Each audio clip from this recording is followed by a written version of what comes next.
и младшего медицинского персонала, социальных работников и работников культуры 20 тысяч рублей. Повысилось качество образования и доступность услуг, оказываемых образовательной организацией и младшего медицинского персонала, социальных работников и работников культуры 20 тысяч рублей. Из которых обучение повысилось качество образования и доступность услуг в 3 организациях. В 2 смены в 70 школах. У нас отсутствует школа с 3-сменным режимом обучения, однако имеется риск перехода ряда общеобразовательных организаций на 3-сменный режим обучения уже с сентября текущего года. Доля обучающихся в общеобразовательных организациях, занимающихся в 1 смену в общей численности обучающихся за 10 лет выросла на 14,7% пункта и составила 35,8%. По итогам 2018 года мы планируем довести данный показатель до 40%. За 10 лет в республике построена и реконструирована 51 школа. Только в 2017 году завершено строительство 8 школ на 6 тысяч мест. Это школы в сельском поселении Сагапши, в городе Карабулаки, 2 школы в городе Малгобеке, 4 школы в городе Назране, в том числе школа на 1500 мест в Гамурзиевском округе. В текущем году запланирован ввод 3 школ в сельских поселениях Мужичи, Сурхаки, в юго-западной части города Малгобека. В 2017-2018 учебном году в школах республики в 7 классах введен федеральный государственный образовательный стандарт основного общего образования. Таким образом, в настоящее время с 1 по 7 класс обучение ведется в соответствии с федеральным государственным образовательным стандартом. Наряду с мероприятиями по развитию общего образования велась работа по повышению доступности услуг дошкольного образования. Необходимо отметить, что материальная база системы дошкольного образования в республике создавалась все прошедшие годы практически с нуля, при одном из самых высоких приростов численности детей дошкольного возраста. Сегодня у нас в республике функционирует 71 детский сад на 16 тысяч мест. Показатель охвата детей в возрасте от 3 до 7 лет дошкольным образованием по итогу года составил 31,5%. Год назад значение этого показателя составляло 25,5%, а в 2008 году, коллеги, 7%. Считаю, что это очень хорошие результаты работы. В 2017 году за счет строительства новых детских садов и эффективного использования помещений действующих объектов в детских дошкольных организациях создано 820 мест. В текущем году ведется строительство 11 детских садов, из них 7 вводных в сельских поселениях Кантышево, Верхние Ачулки, Новый Редант, Сагапши, Нестеровская, Яндари, Сурхахи. В результате более 1500 наших детей получат возможность посещать детские сады. Детские сады на 880 мест в сельских поселениях Средние Ачулки, Троицкая и 2 детских сада в городе Магасе будут сданы в эксплуатацию уже в наступающем 2019 году. Мероприятия по созданию условий для получения дополнительного образования детей реализуются путем создания кружков и секций на базе общеобразовательных и дошкольных организаций, физкультурно-оздоровительных комплексов и муниципальных домов культуры. Общее количество детей, охваченных дополнительным образованием, по итогам 2017 года составляет 72 тысячи. Это 63% от общего количества детей. Значение данного показателя соответствует требованиям, установленным в майском указе президента Российской Федерации. В текущем году показатель охвата детей дополнительным образованием будет доведен до 70%. В рамках мероприятий по реализации потенциала подрастающего поколения в 2017 году открыты филиалы Центра молодежного инновационного творчества «Реновация» во всех городах республики – Магасе, Карабулаке, Малгобеке и Сунже. Основным направлением деятельности указанного центра является обучение детей и молодежи навыкам робототехники, электроники, авиамоделирования и программирования. В текущем году запланировано создание на базе бюджетного учреждения Центра образования города Магас республиканского детского технопарка «Кванториум». Это будет современная площадка интеллектуального развития и досуга для детей и подростков, оснащенная высокотехнологичным оборудованием, нацеленная на подготовку квалифицированных инженерных кадров, разработку и внедрение инновационных технологий. В соответствии с положением послания президента Российской Федерации Федеральному собранию Российской Федерации, в текущем году на базе гимназии номер 1 города Назрани будет создан Центр выявления и поддержки одаренных детей, а сама гимназия перепрофилирована в многопрофильную гимназию для одаренных детей. В рамках ежегодной летней оздоровительной кампании в 2017 году отдыхом было охвачено свыше 22 тысяч детей. При этом необходимо отметить, что количество детей, охваченных отдыхом, сохранились на уровне 2016 года. несмотря на отсутствие финансирования из федерального бюджета, которое ранее составляло 135 миллионов рублей. Мы с этим справились. Денег не было с федерального центра, но мы с этим справились. Очень хорошие результаты работы последние годы показывает система здравоохранения республики. Как я сказал в начале своего доклада, показатель продолжительности жизни по республике самый высокий в Российской Федерации и составляет 81,6 года. В сравнении с 2016 годом смертность от болезней системы кровообращения снизилась на 2,3%. От новообразований, в том числе от злокачественных, на 2,8%. От туберкулеза 7,4%. Младенческая смертность снизилась на 33%. Кроме того, впервые значение этого показателя ниже аналогичных показателей в Северокавказском федеральном округу. Вырос показатель смертности от дорожно-транспортных происшествий, но в целом его значение ниже установлено в дорожной карте. Хотел бы отметить, что показатели смертности в обозначенных 5 основным классам причин в республике ниже средних показателей по Северокавказскому федеральному округу. Также очень важно, что в 2016-2017 годах у нас не зарегистрировано случаев материнской смертности. Ни одного случая. Коэффициент общей смертности населения также снизился в состав на 3,2 на 1 тысячу человек населения. В среднем по Российской Федерации показатель составляет 12,4. Одним из важнейших механизмов сохранения здоровья и снижения смертности населения является диспансеризация населения. В 2017 году и диспансеризацию прошли 68 тысяч человек. План по диспансеризации выполнен. Показатель обеспеченности населения врачами в республике вырос в сравнении с 2016 годом на 11%. И его значение также выше, чем в среднем в Северокавказском федеральном округе и Российской Федерации. В рамках развития материально-технической базы здравоохранения за 10 лет в республике построено 25 объектов, в том числе в 2017 году такие крупные объекты, как перинатальный центр и республиканская детская больница. У нас не только сохранена детская деятельность всех фельдшерско-акушерских пунктов и врачебных амбулаторий в сельских населенных пунктах, но и построено 9 новых зданий для их размещения в сельских поселениях Кантышево, Далаково, Икажево, Гули, Акиюрт, Гейберкюрт, Зязиковюрт, Верхние Очулки и Галашки. Автопарк станции скорой медицинской помощи в прошлом году пополнился 10 автомобилями скорой медицинской помощи. В 2016 году 13 автомобилями.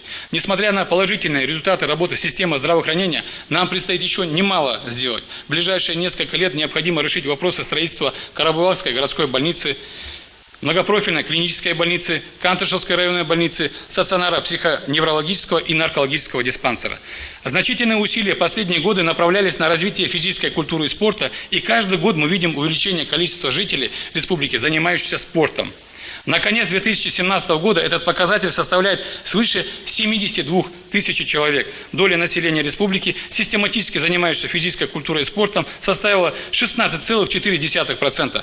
При этом 10 лет назад показатель составлял всего лишь 2,3%. Росту численности населения, занимающегося спортом, способствуют высокие достижения наших спортсменов. Строительство новых и реконструкция существующих спортивных объектов. Большое число спортивно-массовых мероприятий, которые проводятся на территории республики. Только в 2017 году в республике проведено 70 спортивно-массовых мероприятий, наиболее значимые из которых являются чемпионат России по вольной борьбе, 2 чемпионата и первенства России по альпинизму, международные турниры по смешанным боевым единоборствам «Битва в горах», «Битва в Ингушетии», «Битва на Артах», вечер профессионального бокса «Герои ринга», финал Кубка России по ралли МАГАЗ-2017, международный шахматный турнир «Башня Согласия», международные соревнования на точность приземления по парашютному спорту, всероссийский турнир по дзюдо памяти Магомеда Парчиева, чемпионат СКФО по боксу памяти первого героя России Сулумбека Асканова.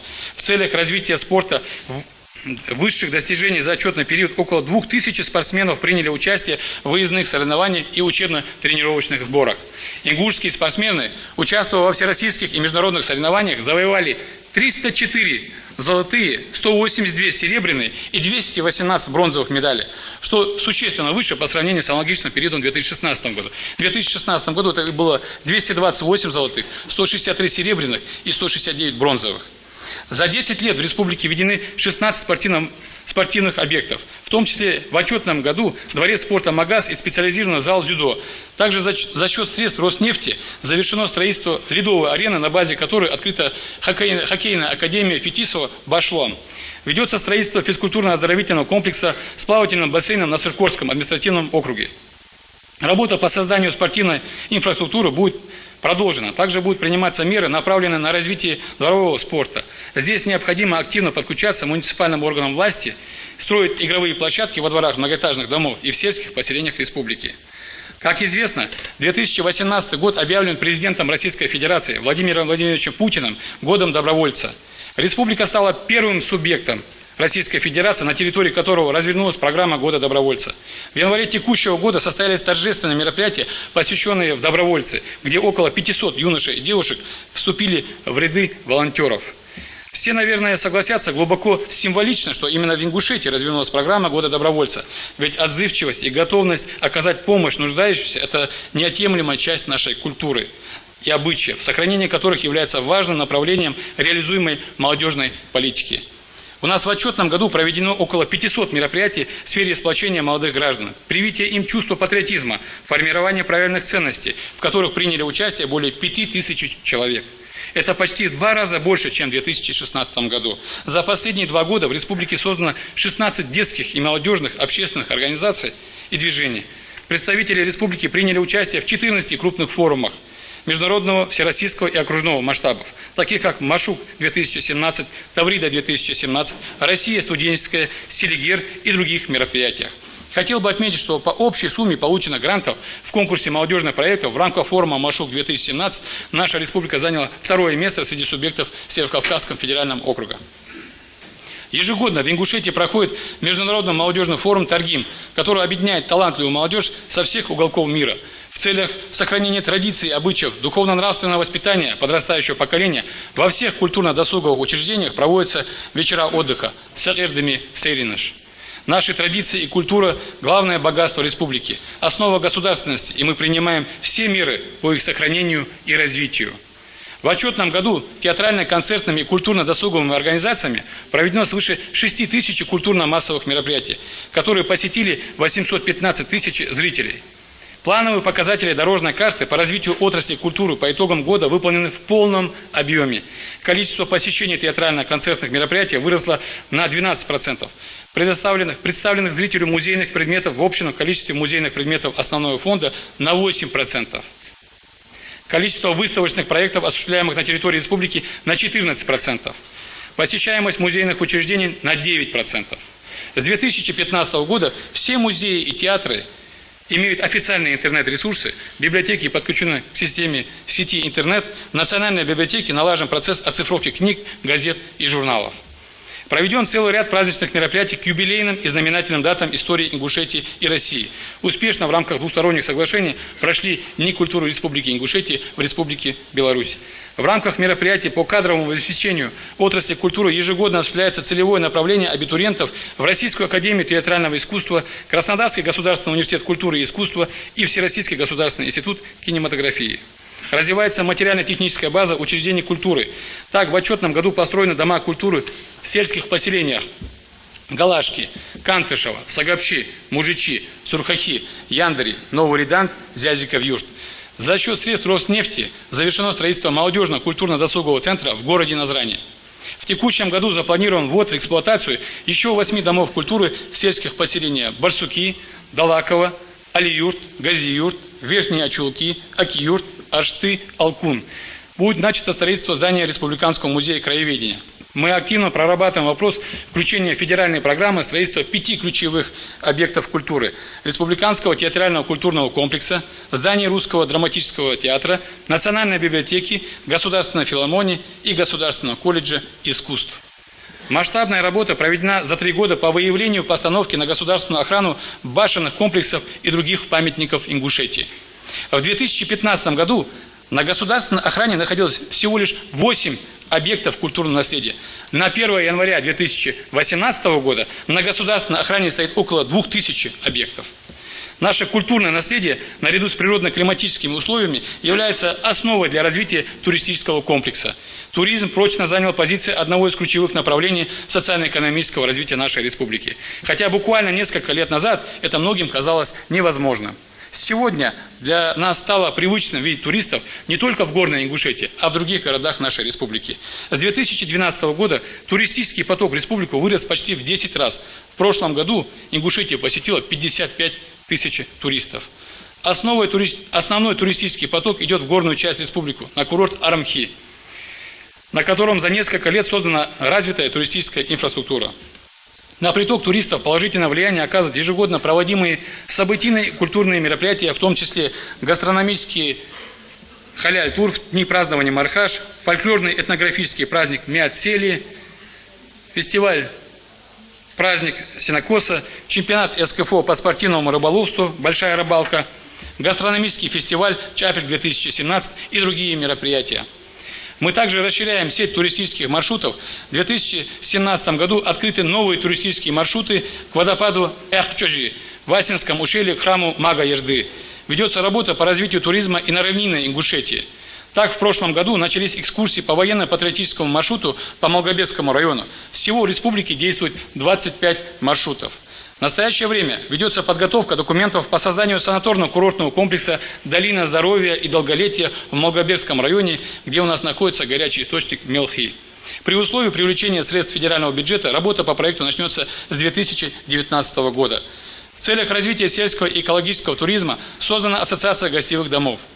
Это новый вид туризма, который дает дополнительный доход жителям республики за счет предоставления личных домов в качестве мини-гостиниц, где туристам местные жители предлагают для питания продукцию домашнего производства. Мы сейчас в соответствии с поручением главы прорабатываем вопросы внедрения механизмов грантовой поддержки субъектов малого и среднего предпринимательства, занимающихся организацией сельского и экологического туризма. Продолжается работа по развитию туристической инфраструктуры. За счет небюджетных средств завершается мероприятие по строительству аквапарка в городе Назране и гостинично-ресторанного комплекса Ниасри. Открытие объектов запланировано уже в текущем году.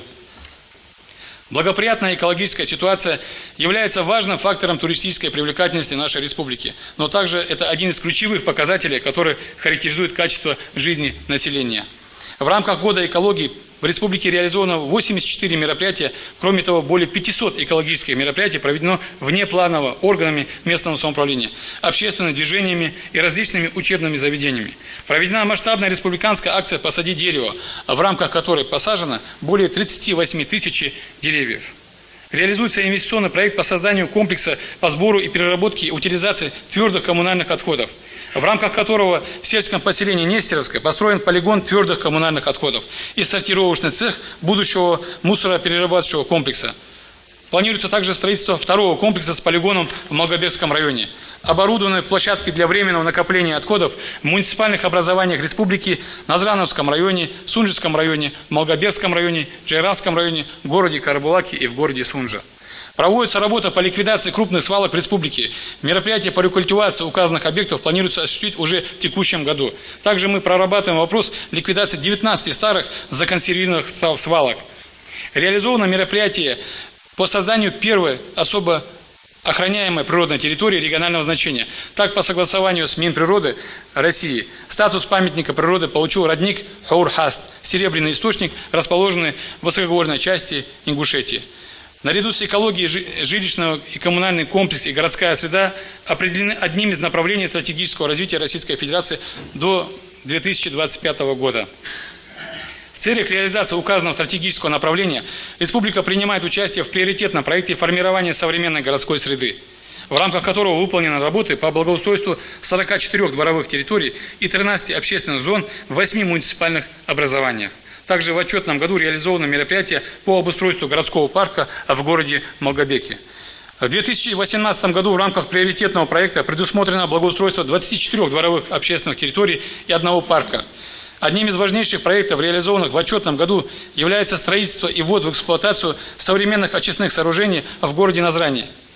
Кроме того, в городе Магасе осуществляется строительство современных очистных сооружений на 5000 кубических метров, ввод которых запланирован уже в текущем году. В рамках оказанной финансовой помощи Роснефти в 2017 В 19 населенных пунктах республики проведены работы по строительству 16 водонапорных резервуаров. Проложено более 60 километров разводящих водопроводов. И сдано в эксплуатацию 9 артезианских скважин. Когда мы говорим о комфорте проживания и качестве жизни, для большей части людей на первый план выходят вопросы жилищной обеспеченности. Ну а для жителей нашей республики в силу национального менталитета достойное жилье является синонимом благополучной жизни. При этом перед нашей небольшой по территории республикой многие годы стояли вопросы жилищного обустройства большого числа граждан различных категорий, вынужденных переселенцев, граждан, проживающих в оползневой зоне, аварийном жилищном фонде, которые создавали действительно социальную напряженность. Для решения указанных проблем за короткий 5-летний период реализованы масштабные проекты жилищного строительства. Построены жилые микрорайоны для вынужденных переселенцев из Чеченской республики в сельском поселении Яндыри и северо-западном районе города Инозране. 18 многоквартирных домов на 1440 квартир. В рамках данного проекта жильем обеспечено 7300 вынужденных переселенцев. Кроме того, с 2008 года гражданам указанной категории выдано 576 жилищных сертификатов. Еще несколько лет назад в нашей республике для вынужденных переселенцев выделялся только лишь 1 сертификат в год. Но в результате неоднократных обращений нашего руководства во главе с главой республики и работы, проведенной в федеральных органах власти, в 2017 году мы смогли выдать 222 жилищных сертификата. Реализован проект строительства микрорайона в юго-западной части города Малгобека на 58 многоквартирных домов для граждан, подлежащих переселению из оползневой зоны. Рассчитано на 1581 семью. Построено 19 многоквартирных домов для переселения свыше 3000 граждан, проживающих в аварийном жилье. В текущем году для данной категории граждан запланировано к году еще 12 тысяч квадратных метров жилья, 11 многоквартирных домов для улучшения жилищных условий проживания 240 семей. Также в 2017 году жилье предоставлено 39 гражданам категории детей-сирот и детей, оставшихся без попечения родителей. Всего за 3 года жильем обеспечено 435 человек данной категории граждан. В текущем году мы планируем предоставить жилье 42 гражданам этой категории. В целом в республике в последние годы отмечается настоящий бум жилищного строительства. В отчетном году мы ввели рекордный для нас объем жилья – 309 тысяч квадратных метров. Это на 14% больше, чем в 2016 году. Всего за 5 лет с 2013 года по 2017 год в республике введено 1 миллион 353 тысячи квадратных метров жилья. Это на 2,2 раза больше, чем за предшествующую пятилетку 2008-2012 году. В 2018 году мы планируем ввести 285 тысяч квадратных метров жилья. Стабильно высокие темпы роста традиционно показывает строительная отрасль. Общий объем работ, выполненных по виду деятельности строительства, в отчетном году составил 12 миллиардов рублей, увеличившись в сравнении с 2016 годом на 50%. По темпам роста по данному показателю мы занимаем первое место в Северо-Кавказском федеральном округе. Добиться столь высоких показателей мы смогли в результате анализа работы строительных предприятий и определения списка недобросовестных подрядных организаций, заключения контрактов с которыми нецелесообразно. Это позволило нам в 2017 году завершить строительство всех объектов, еще раз повторяю, в 2017 году всех объектов государственного заказа в установленный срок без переноса срока ввода их в эксплуатацию. Конечно, развивать социальные отрасли, формировать комфортную городскую среду, улучшать жилищные условия мы не можем без создания соответствующей экономической основы, а ее в сегодняшнем мире прежде всего обеспечивают инвестиции. На протяжении последних лет мы совместно с Минкавказом России, с Агентством стратегических инициатив, Корпорацией развития малого и среднего предпринимательства, а также целым рядом других общественных и государственных структур активно развиваем мероприятия по созданию благоприятных условий ведения бизнеса. Эта поступательная работа позволила добиться положительных результатов в вопросах улучшения условий ведения бизнеса и, как следствие, ежегодного увеличения объема внебюджетных инвестиций. Объем инвестиций в республике за 10 лет вырос на 8,2 раза, а по итогам 2017 года составил 8,5 миллиарда рублей. По результатам работы за 2016 год республика показала значительный рост в национальном рейтинге состояния инвестиционного климата, поднялась на 32 пункта и заняла 42 место. В отчетном году в соответствии с поручением президента Российской Федерации велась реализация 9 дорожных карт по внедрению целевых моделей, упрощения процедур ведения бизнеса и повышения инвестиционной привлекательности, процент выполнения по которым составил 94%, среднероссийский уровень 92%. Растет количество реализуемых инвестиционных проектов на территории Республики Ингушетия. В настоящее время реализуется 33 инвестиционных проекта общей стоимостью свыше 30 миллиардов рублей. Значительная роль в дальнейшем росте инвестиционной активности и обеспечении развития реального сектора экономики отводится государственной программе Российской Федерации развития Северо-Кавказского федерального округа, в рамках которой за счет бюджетных средств оказывается поддержка в реализации инвестиционных проектов. В отчетном году по указанной программе в республике завершено строительство завода по производству алюминиевого профиля. Также велось строительство птицекомплекса по выращиванию и глубокой переработке мяса индейки производительностью 10 тысяч тонн в год. Это переходящий объект, его завершение запланировано в 2019 году. Кроме того, мы приступаем к реализации нового проекта по реконструкции комбината строительных материалов. В прошлом году при содействии Минпромторга России и Фонда развития промышленности за счет внебюджетных средств введен в эксплуатацию завод по производству алюминиевых и биметаллических радиаторов отопления. Производительность завода по производству алюминиевых и биметаллических радиаторов отопления составляет более 3 миллионов секций в год. Около 24% от доли российского рынка, занимаемого в настоящее время европейскими производителями. Всего в республике в рамках федеральных и региональных программ за счет государственной поддержки за 10 лет построены 34 промышленных и сельскохозяйственных объекта. Эта поддержка дала свои положительные результаты. Даже в период неблагоприятной экономической ситуации в стране у нас, начиная с 2011 года, ни разу не наблюдался спад общего индекса промышленного производства.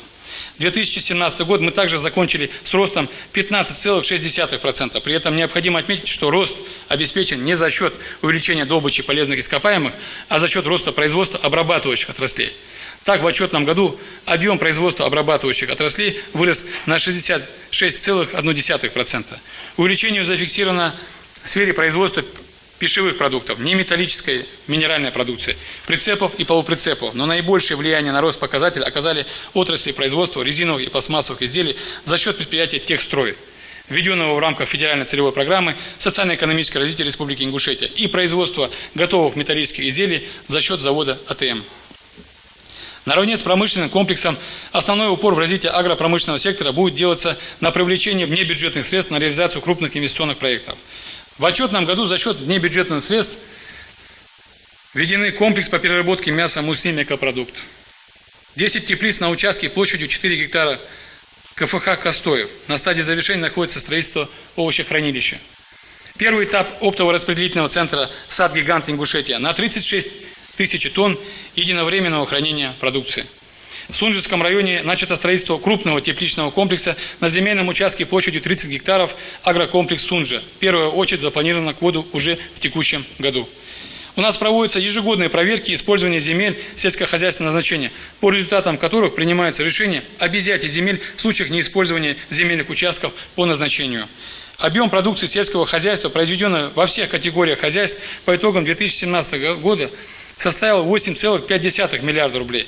Поголовье крупного рогатого скота увеличилось на 3%, производство мяса на 4,6%, молока на 5,7%, яиц на 8,6%. В связи с неблагоприятными и нам известными погодными условиями, ливневые дожди и засуха, как вам известно, снизились показатели сбора зерновых, картофеля и овощей.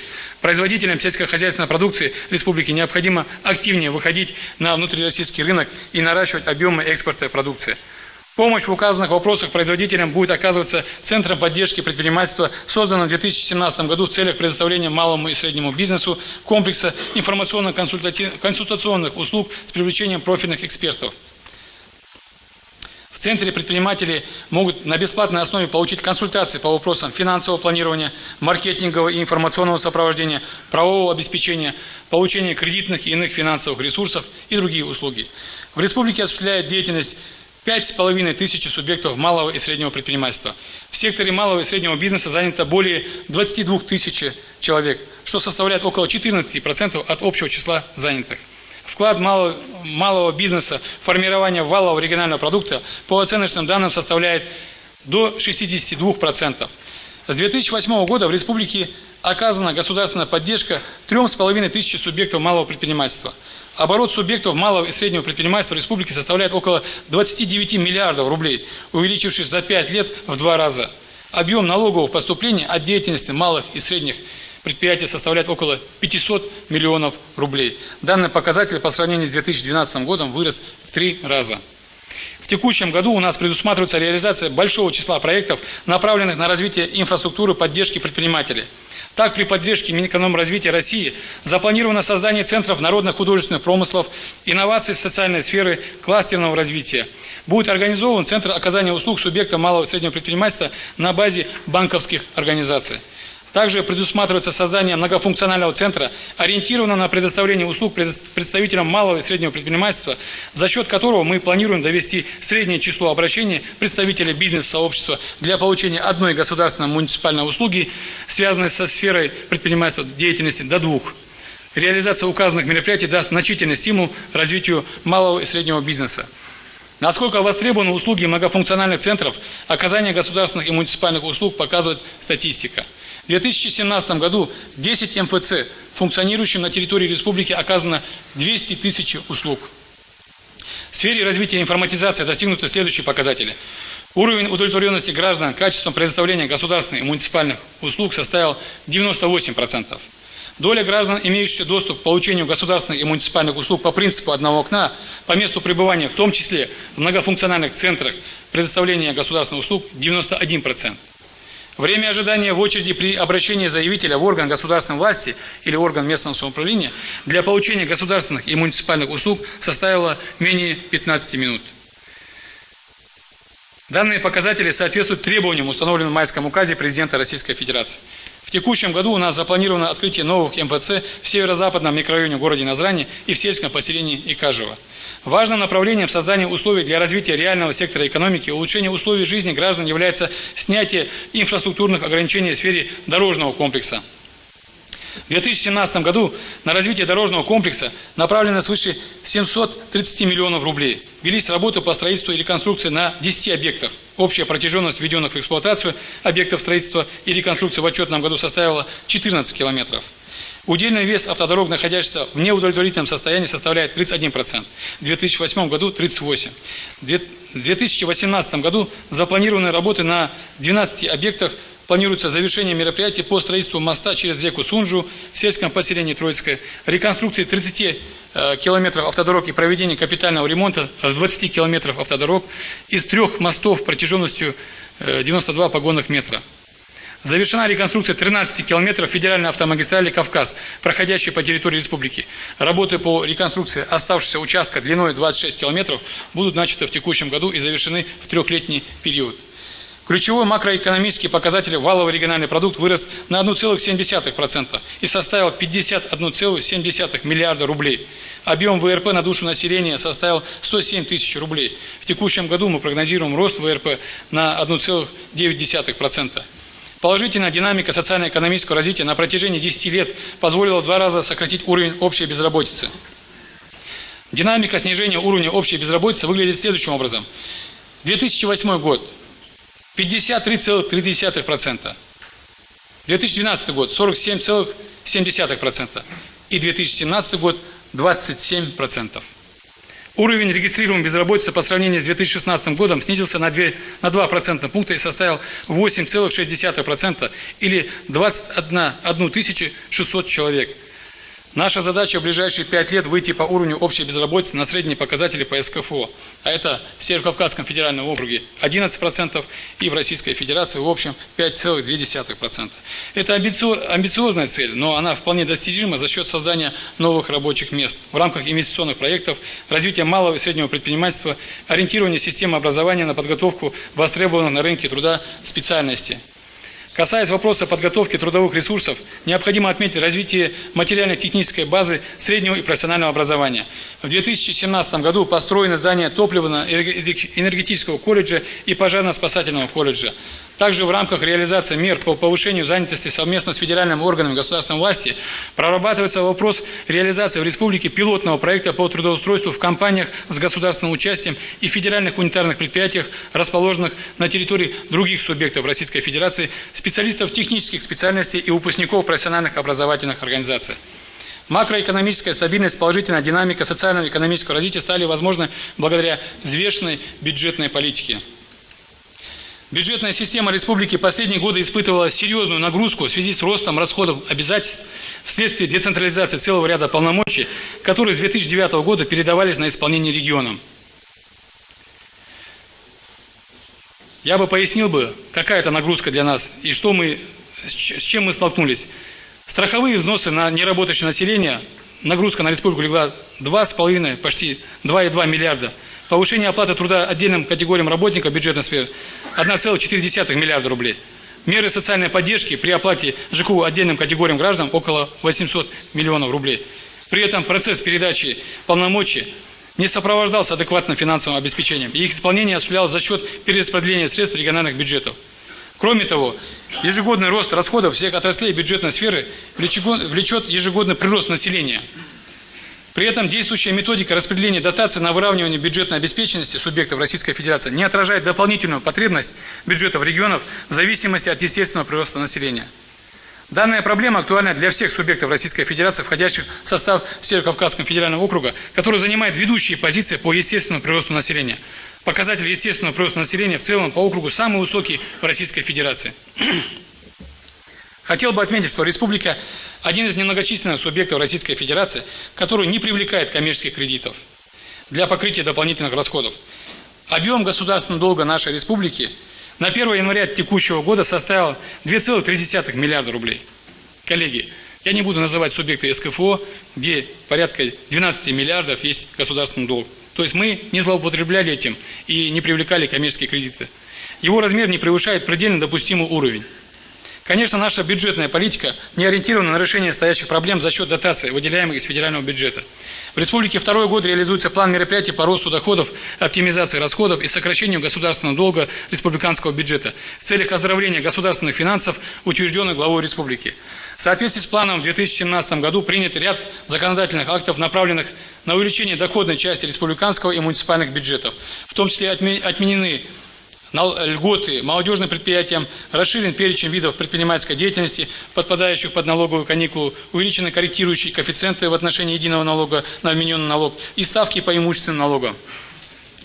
Также сокращены льготы, установленные решениями местного самоуправления. Безусловно, большим достижением нашей работы является увеличение собственных доходов консолидированного республиканского бюджета. Для сравнения приведу следующие данные. В 2008 году собственные доходы составляли 1,1 миллиарда рублей.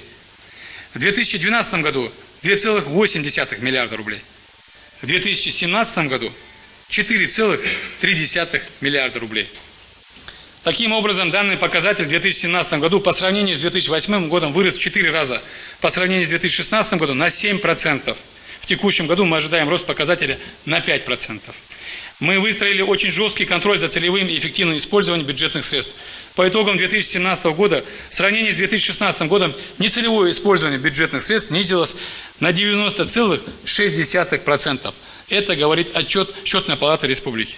Ключевыми направлениями работы в текущем году также является обеспечение исполнения в полном объеме социальных обязательств бюджета, требований, установленных указами президента Российской Федерации в части повышения оплаты труда отдельных категорий работников бюджетной сферы.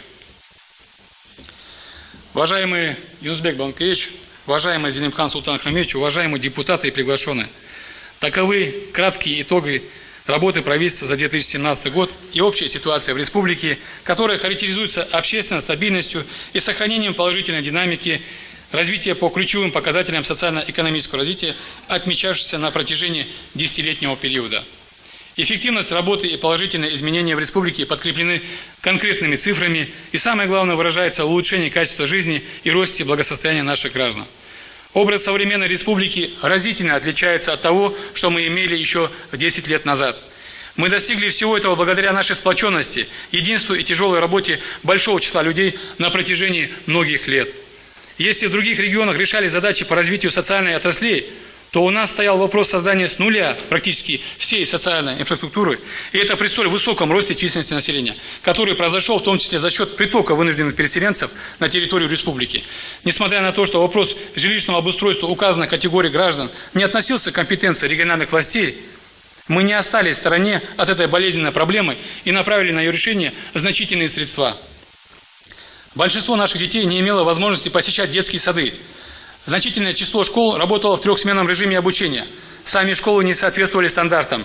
Отсутствовала материальная база для проведения крупномасштабных спортивных и культурных массовых мероприятий, оказания качественной медицинской помощи населению. Вы знаете, основная часть этих проблем решена полностью. Мы за 10 лет ввели около 500 объектов различной направленности. По другим находимся на завершающем этапе работы. Я благодарю всех, кто на протяжении многих лет участвовал в этой работе. Благодарю правительство, вице-премьеров, министров, руководителей ведомств, органов исполнительной власти, депутатов Народного собрания. Хотел бы отдельно поблагодарить и выразить благодарность главе нашей республики, которая задает столь высокий темп работы, определяет ориентиры развития и оказывает поддержку, и берется за решение наиболее сложных и зачастую не совсем приятных вопросов. Желаю всем дальнейшей совместной плодотворной работы. Благодарю за внимание.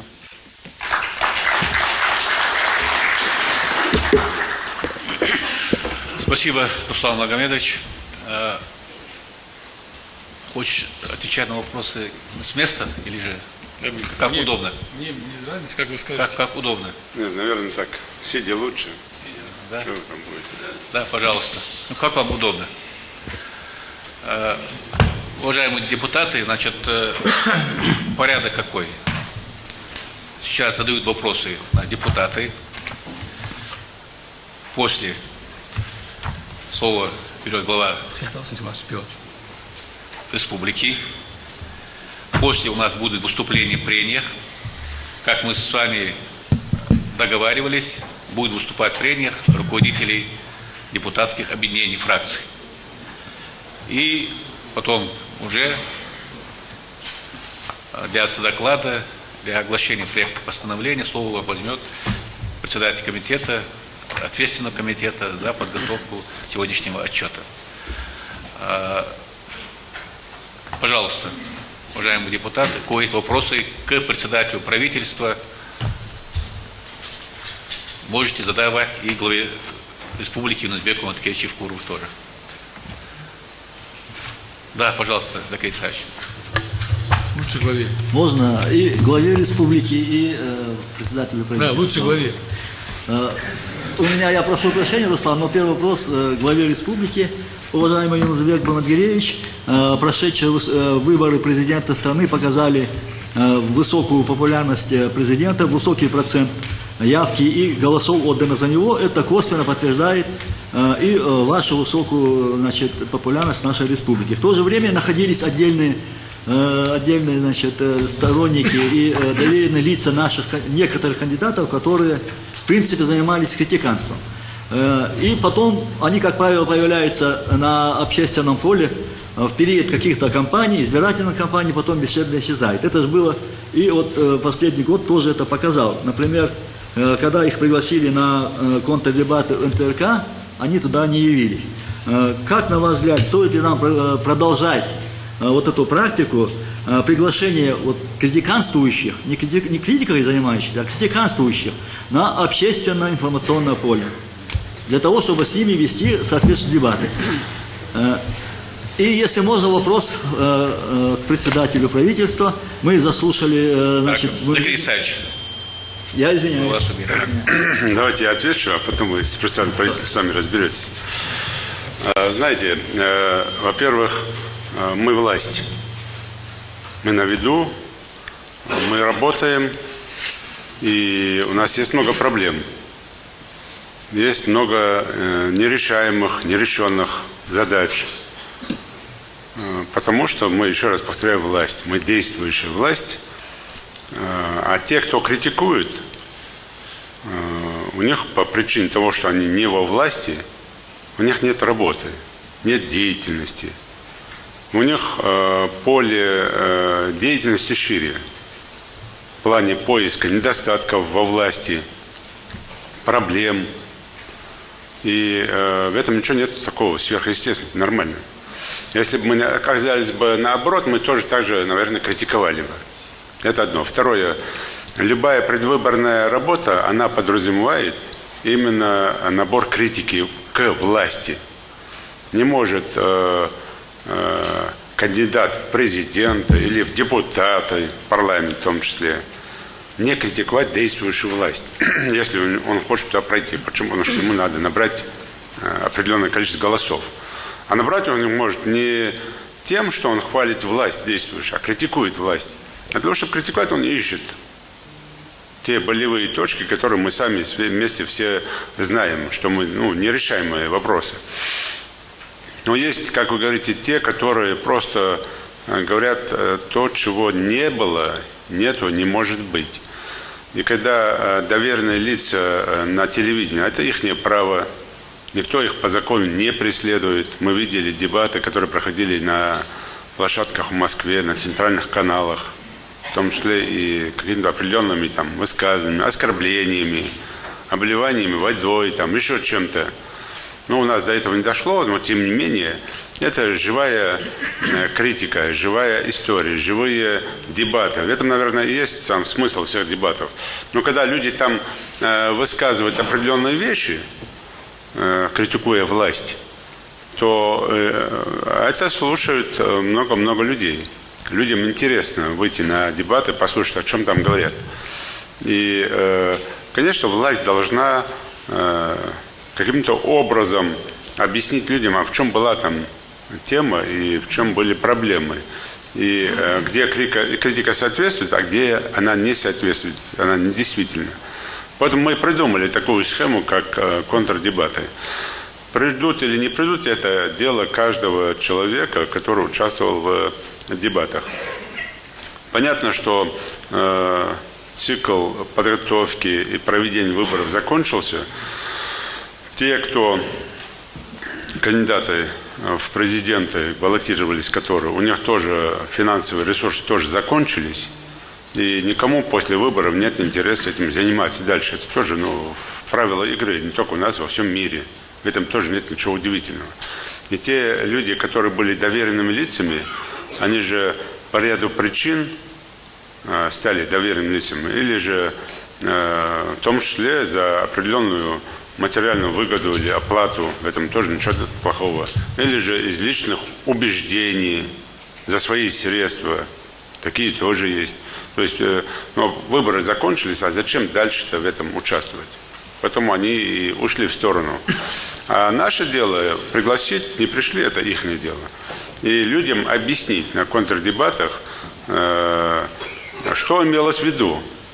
В том числе по каждому пункту, объясняя населению, что это или соответствует действительности, то, что было на дебатах, и критика, и мы благодаря этому исправляем ситуацию, или же это не соответствовало действительности, и это надо тоже не просто говорить, а еще обосновывать и доказывать. Вот в этом весь смысл был. Поэтому, отвечая на ваш вопрос, скажу так, не только контрдебаты, вообще в дискуссиях надо участвовать. Этого не надо бояться. Людей надо приглашать, с людьми надо общаться, людям надо давать площадки. Почему? Потому что кто-то, еще раз повторяю, критикует обоснованно, кто-то умышленно, но при этом находя, опять же, реальные точки. Не работает трансформатор где-то в селе, мы все знаем. Этот человек находит эту точку, критикует. Но вопрос в другом, почему власть не исправляет эту ситуацию, а ждет, пока кто-то будет критиковать. Так, к примеру. А кто-то и необоснованные вещи высказывает. Но все это, вот эти объяснения по этим вопросам мы делаем не для тех людей, которые это делают, а для населения, которое слушает и слышит этих людей. Если мы не участвуем в этих процессах, в дискуссиях на этих площадках, то власть как бы там сторонится, боится. Этого нельзя допустить. Спасибо. Спасибо, Юрий Бекманович. Закирий Исаевич, у вас вопрос к председателю правительства. В вашем докладе, уважаемый Руслан Магомедович, подробный анализ был о состоянии наших инженерных сетей, о строительстве намеченных мер по строительству новых очистных сооружений. В то же время проверки сейчас показывают, что экологическая обстановка и состояние наших очистных сооружений, даже те, что ввели в строй, мягко говоря, не отвечают требованиям и не выдают ту продукцию очищенную, которая должна быть по технологии. Поэтому инженерные сети тоже у нас запущены, в Малгобеке очистные практически не работают. Вот у меня вопрос.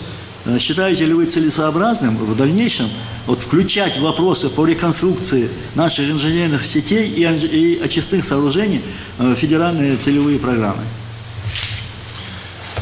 Спасибо за вопрос. Конечно, безусловно, считаем, и здесь в своем докладе я об этом отметил. Мы акцентируем и ставим вообще приоритетное направление по созданию нормальных условий очистных сооружений. К сожалению, как вам известно, Закирий Исаевич, это проблема советских периодов, еще износ эксплуатации вот этих, так сказать, сетей у нас. Более того, несогласованность позиций генпланов. И сейчас мы зачастую сталкиваемся, когда при формировании генерального плана, допустим, того же города Магаз, значит, с разбазариванием земельных участков в предыдущие годы, и вот эта сложность, она была. Но, однако, и в программах, и в федеральных ведомствах мы защищаем эти интересы. И сейчас, я отметил, у нас в Магасе мы строим специально очистные сооружения. Вот вы можете обратить внимание, в текущем году мы их будем завершать. Ну и далее планируем также. Если подробно, то по цифрам могу предоставить вам в письменной форме ответ. Так, уважаемые депутаты, да, Зелимхан Идрисович, пожалуйста.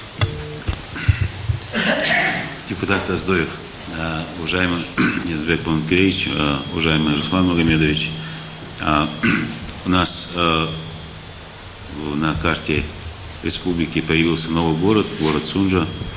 Мы обещали этому городу подарок в виде строительства очистных сооружений. Вот планируется ли строительство очистных сооружений в городе Сунжа? Не только очистных сооружений, но и всю инфраструктуру надо развивать города. Мы понимаем, что за счет бюджета республики сегодня это нереальные вещи. Почему? Потому что 2 миллиарда. Ну, не только 2 миллиарда, вообще на развитие города нужно порядка, изначально, если мы смотрим, там, на инфраструктуру города нужно порядка 12 миллиардов рублей, чтобы из того состояния Сунжи его превратить в там что-то похожее на город. В том числе надо сказать и по Карабулаку, которым мы с учетом вот различных там проектов, из него тоже что-то сделаем по виду города, но опять же, назвав Карабулак когда-то городом, туда тоже не были вложены средства. А город, он в совершенстве должен быть когда есть и подземная инфраструктура, и надземная инфраструктура, это городские атрибуты, которые должны присутствовать. Основная проблема в любом случае это в отсутствии средств. Нам надо над этим работать, и, конечно, очистные сооружения, в том числе мы сейчас изучаем, в каких государственных федеральных программах мы можем принять участие. Об этом, кстати, имеет и задачу, и просьбу наш сенатор Билан Хамчиев. Этим занимается вице-премьер в Москве Игорь Храновский.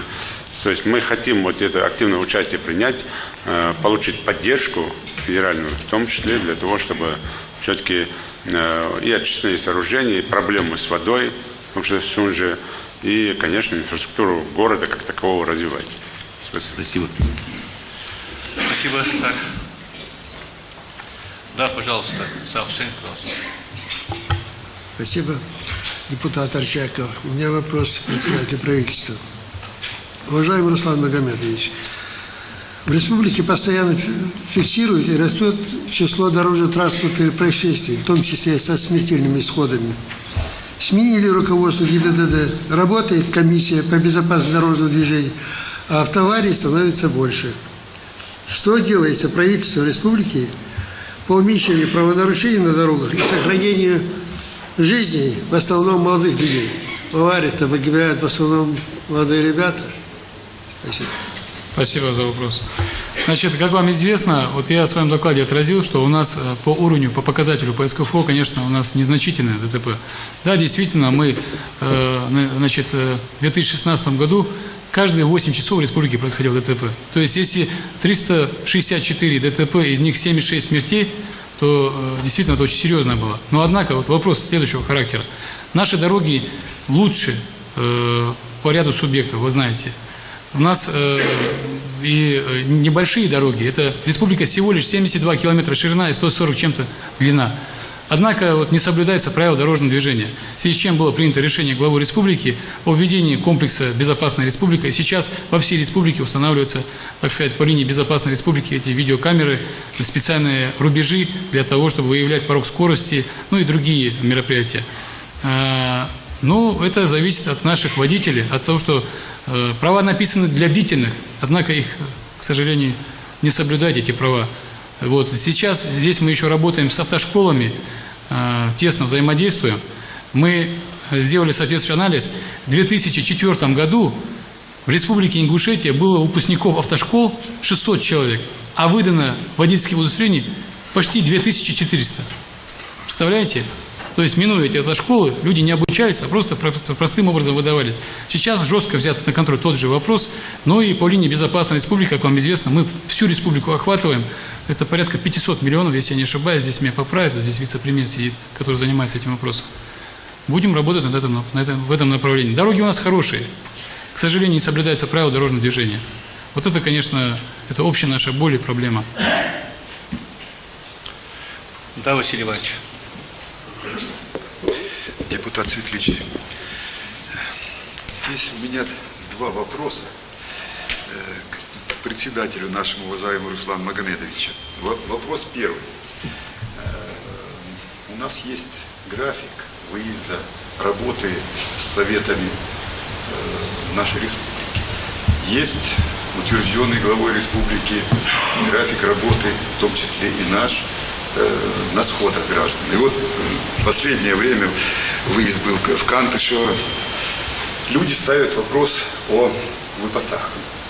У нас земли мало на самом деле. Но дело в том, что для того, чтобы каким-то образом все-таки и программу выполнять продовольственную, здесь нужен все-таки подход какой-то. Думаете ли вы над этим вопросом и какое решение, во всяком случае, напрашивается для того, чтобы у населения была возможность где-то спасти скот и каким-то образом решать проблему питания, занятости и так далее. Это первый вопрос. И второй вопрос параллельно с моим коллегой, который задал о дорогах. Последнее время, к сожалению, вот эта структура, которая ставит камеры наблюдения, ее пригласили сюда, тратятся огромные деньги. И это действительно оправдано. Почему? Потому что рост ДТП и, в общем-то, со смертельным исходом это не может нас никаким образом радовать, наоборот, это печалит. Но дело в том, что в последнее время стали стрелять по этим объектам, выводить их из строя. Каким образом вот сейчас МВД и те структуры, которые работают над этим, если, во всяком случае, действенные меры с тем, чтобы прекратить вот это дело? Может быть, действительно нужно принять какой-то законодательный акт с тем, чтобы разбило одно, постав два. Таким вот образом, возможно, вот эти вопросы должны быть как в виде законодательной инициативы, или же наоборот, у вас есть другие пути решения. Вот два вопроса, я прошу ответить на них. Спасибо. Спасибо.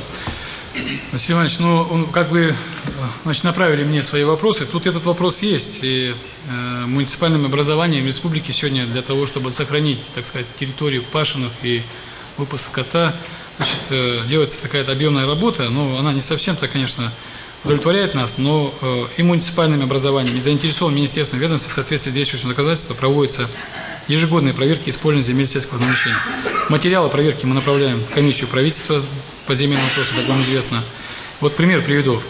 Агропромышленный комплекс, регион, который подписал в Сочи у нас соглашение, не исполнил свои договорные обязательства, и мы ему выделяли в то время 1800 гектаров для строительства птицекомплекса.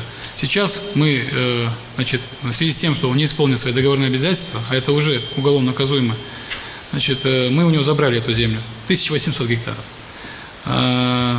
Далее у нас агрокомплекс еще, в Далаково мы забрали 150 гектаров, в Сунже мы забрали 25 гектаров, ведется сейчас расторжение договора аренды земельного участка площадью 100 гектаров Троицкая. Ну и далее мы эту работу проводим. Я вот специально подготовил такой письменный ответ для того, чтобы говорить. Ну, а то, что земельный фонд у нас свыше 75 тысяч, и вам известно, башенных этих у нас, то, что, ну, территория у нас, конечно, малоземельная, да. Мы работаем, мы стараемся. Единственное, что вот глава республики отмечал, вот недобросовестные, конечно, у нас, так сказать, некоторые псевдопредприниматели, которые там инициируют, в одно время, значит, начинают говорить, знаете, как в том этом выражении, в разговорах мудрецы, а на делах юнцами оказываются. То есть изначально декларируют о том, что они готовы построить, значит, республика идет навстречу, значит, вплоть до рассмотрения вопроса о выдаче статуса инвестора ему. По принципу одного окна мы помогаем ему, выделяется земельный участок, а он там пару машин щебенки завалит и больше пропадает, и ссылаясь на какие-то банковские санации, там, какие-то у него там банкротства его, все. Поэтому, конечно, мы стараемся, мы забираем. К сожалению, вот глава нас недавно ругал за это, законодательство несовершенно, мы стараемся привлекать, но мы направляем эти материалы теперь уже в правоохранительные органы. Мы будем ставить, значит, вопрос в правоохранительных органах о том, чтобы наказывать их уже в рамках 159 статьи мошенничества, неисполнения договорных обязательств. Мы работаем, мы стараемся. И второй вопрос по камерам. Есть эта проблема. Ну, мы обращаемся в правоохранительный орган. Я не знаю, не готов сейчас сказать, что все ли там готово законодательно. К сожалению, очень недовольна та фирма, которая сейчас у нас устанавливает по линии безопасности республики, потому что, ну, это на самом деле очень большие расходы и потери. Но есть у нас такие люди, но надо работать, будем думать вместе, давайте подумаем, я готов. Да, я бы ответил, ну, подправлю чуть-чуть председателя правительства. Во-первых, я вчера смотрел репортаж по Икажеву, выпуск скота. Некто гражданин, хотя я лет 5 или 6 назад там жестко на этом же месте был, жестко сказал: землеотвод сделать властям района, города, это села, там, всем остальным, и оставить это место под именно выпас скота. Да, многие начинают рассуждать, считать, смотреть, сколько там крупнорогатого скота пасется на этом участке. Может, там ничего не пасется, но все равно его надо оставить. Сегодня многие отказались от содержания крупнорогатого скота, но я думаю, что завтра, послезавтра все равно к этому вернутся. Тогда уже мест не будет. Здесь надо правительству, муниципальным властям все земли, которые сегодня сохранились, а в своем большинстве эти земли уже поделены на участки, у людей в карманах бумаги незаконные. Они ждут только малейшее ослабление власти, чтобы туда выскочить, колышки забить. И когда там глава села выступает, говорит: вот мы человеку, который там начал строить дом. Во-первых, глава села ни слова не говорит о том, что этот человек начал незаконно строить дом. Что у этого человека нет никакого разрешения на строительство дома, что глава села ему не давал. И глава села об этом не говорит. Он говорит: мы с этим человеком договорились, мы ему в другом месте дадим участок и так далее. Вот здесь опять же и проверку Совета Безопасности, на каком основании этот глава села кому-то дает участок земли. А где это там его хотелки там, или пожелания? И почему этот человек без разрешения начал строительство дома там, где эта земля отведена под пастбище, и не сегодня, а давно уже. И кто ему эту землю там дал на этом участке? Такая же картина в Насаркорте, такая же картина в Далаково, в Канташево, везде. Для этого я еще раз говорю, там правительству надо там взять на заметку вместе с Минсельхозом, с Министерством имущества, именно определить те точки, где должен быть выпас скота. Но сделать это таким образом, чтобы проработать маршрут скотопрогона, а не так, что определили место, а скотину как туда привезти уже нет направления. Чтобы изучить и учитывать и это направление, сделать это по-современному. В том числе, как мы говорим, так, сейчас федеральной трассы будет реконструкция, обязательно подземных 2 перехода должно быть в районе там, Гамурзиева, в районе Насыркорта по скотопрогону. Ну и дальше надо смотреть. Почему? Потому что если перед перинатальным центром эта скотина будет утром туда и обратно вечером, то это некрасиво, не соответствует там, санитарным нормам. А с учетом того, что мы там будем строить многопрофильную больницу, надо продумать, как между многопрофильной больницей и детской больницей сделать вот этот скотопрогон. чтобы это было нормально, по-современному, там, ну, каким-то образом сформулировать это. Это раз. Ну, поэтому здесь вот как раз эта задача, я просил бы эту задачу зафиксировать, и в том числе депутатский контроль, чтобы депутаты парламента на своих территориях, где вы выбирались, где за вас голосовали, давайте мы вместе мы когда-то решили вопрос по территории кладбищ. Помните, да, тоже захватили вокруг кладбищ территории, мы это все определили, узаконили, землеотводы сделали, что это территория кладбища. И сейчас надо таким же образом подойти, сделать землеотводы, все узаконить, чтобы никто ни сегодня, ни завтра, ни через 10 лет на эти участки не лез. На это тоже обратил внимание. А насчет того, что антивандальные вещи, которые производят там по высылу, ну, слушайте, это во всех регионах так, не только у нас, не надо делать так, ведь, что мы только у нас в республике там, это раз. Это не масштабно, не систематично, у нас 2 случая, когда там расстреляли камеру, там, расстреляли, найдут, органы правопорядка здесь над этим работают, но это не значит, что нужно на этом остановиться и дальше это не продолжать. Наоборот, надо делать, ставить камеры и эту задачу, программу «Безопасный город» и видеофиксацию, конечно, надо ставить и минимизировать угрозу безопасности граждан по линии дорожно-транспортных происшествий.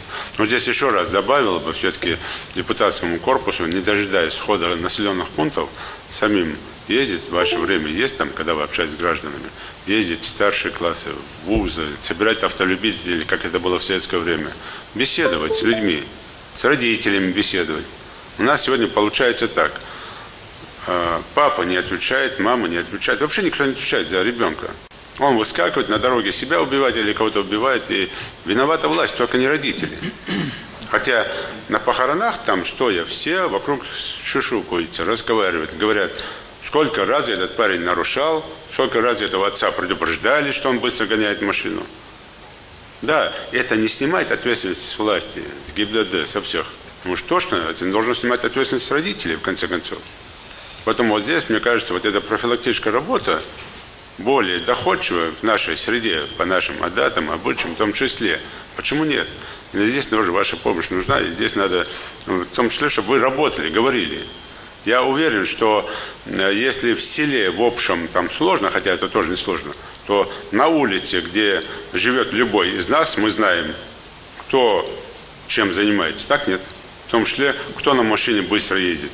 Мы же знаем их. Почему нельзя эту работу проводить профилактически? Поэтому здесь надо подключаться и работать там с общественным институтом и депутатским корпусом. Спасибо. Если можно, Зелим Константинович, я бы дополнил бы и проинформировал бы депутатов Народного собрания. Причина и связь, как уже пояснил глава, значит, как вам известно, является отсутствие межевания наших земель. На это, конечно, с момента образования закона 131 об общих принципах организации местного управления у нас не было денег, как вы знаете, и это все было передано в рамках субъектов. Но с 1 января 2019 года мы заявились в программе федеральной, мы получим деньги на межевание, и в первую очередь по указанию главы мы решили межевать земли ГУПов. Это позволит нам, конечно, как сказать, узаконить процедуру взимания налогов и пополнить наши налоговые поступления. Ну и, естественно, мы будем знать, где у нас что находится. Хорошо, спасибо. Мария Султановна, пожалуйста. У меня вопрос к председателю правительства. Уважаемый Руслан Магомедович, вот нам наследство досталось прекрасное творение наших предков, это башенные комплексы горной Ингушетии, но вместе с тем нам достались и проблемы, нерешенные задачи. Сейчас, может быть, я без, так сказать, каких-то там реляций в прошлое, хочу сказать, что этими проблемами мало занимались в силу объективных, может быть, причин, но сейчас у нас, слава Богу, есть возможность ставить приоритетными задачи и такие: сохранение нашего культурного наследия.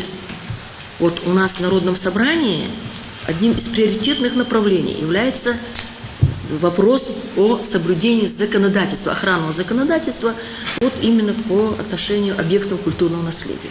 В этой связи мы провели 5 расширенных заседаний профильного комитета. Это большая работа. Провели заседание парламента, на котором заслушивали территориальное управление Росимущества именно по этой тематике. Провели парламентские слушания, выработали рекомендации. У нас многочисленная переписка ну, которые, кстати, иногда носят весьма занимательный характер, но сейчас не об этом. Сейчас о том, что вот есть вопрос, который можно решить без финансовых каких-то вложений, и его просто необходимо решить в соответствии с законодательством. Я имею в виду, прежде всего, то, что наши памятники в Горной Ингушетии на сегодняшний день, они не переданы в управление, в оперативное управление пользования. Здесь вопрос был к территориальному имуществу, территориальному управлению Росимущества. Ну, странно, но я вынуждена сказать, что территориальное управление Росимущества почти ничего не делает, как собственник этих памятников. Но они ссылаются на то, что правительство Республики Ингушетия не определило структуру или организацию, которой они готовы передать эти памятники. Я, пользуясь моментом, скажу еще одно обстоятельство, что недопустимо то, что ни один памятник, имеющий федеральное значение, под него не отведена охранная зона, что является нарушением охранного законодательства. Я просто сегодня обращаю на это внимание, потому что это очень важный вопрос. Я понимаю, что для этого нужны финансы, но территориальное управление Росимущества обязано было в силу как вот того, что он является собственником, этим заниматься. Нами направлены письма, и в том числе руководству территориального управления Росимущества, федеральному, вернее, руководству, и надеюсь получим ответ. Но у меня вопрос: когда правительство определит структуру или организацию, которой будут переданы оперативное управление памятники Горной Ингушетии? Спасибо. Спасибо.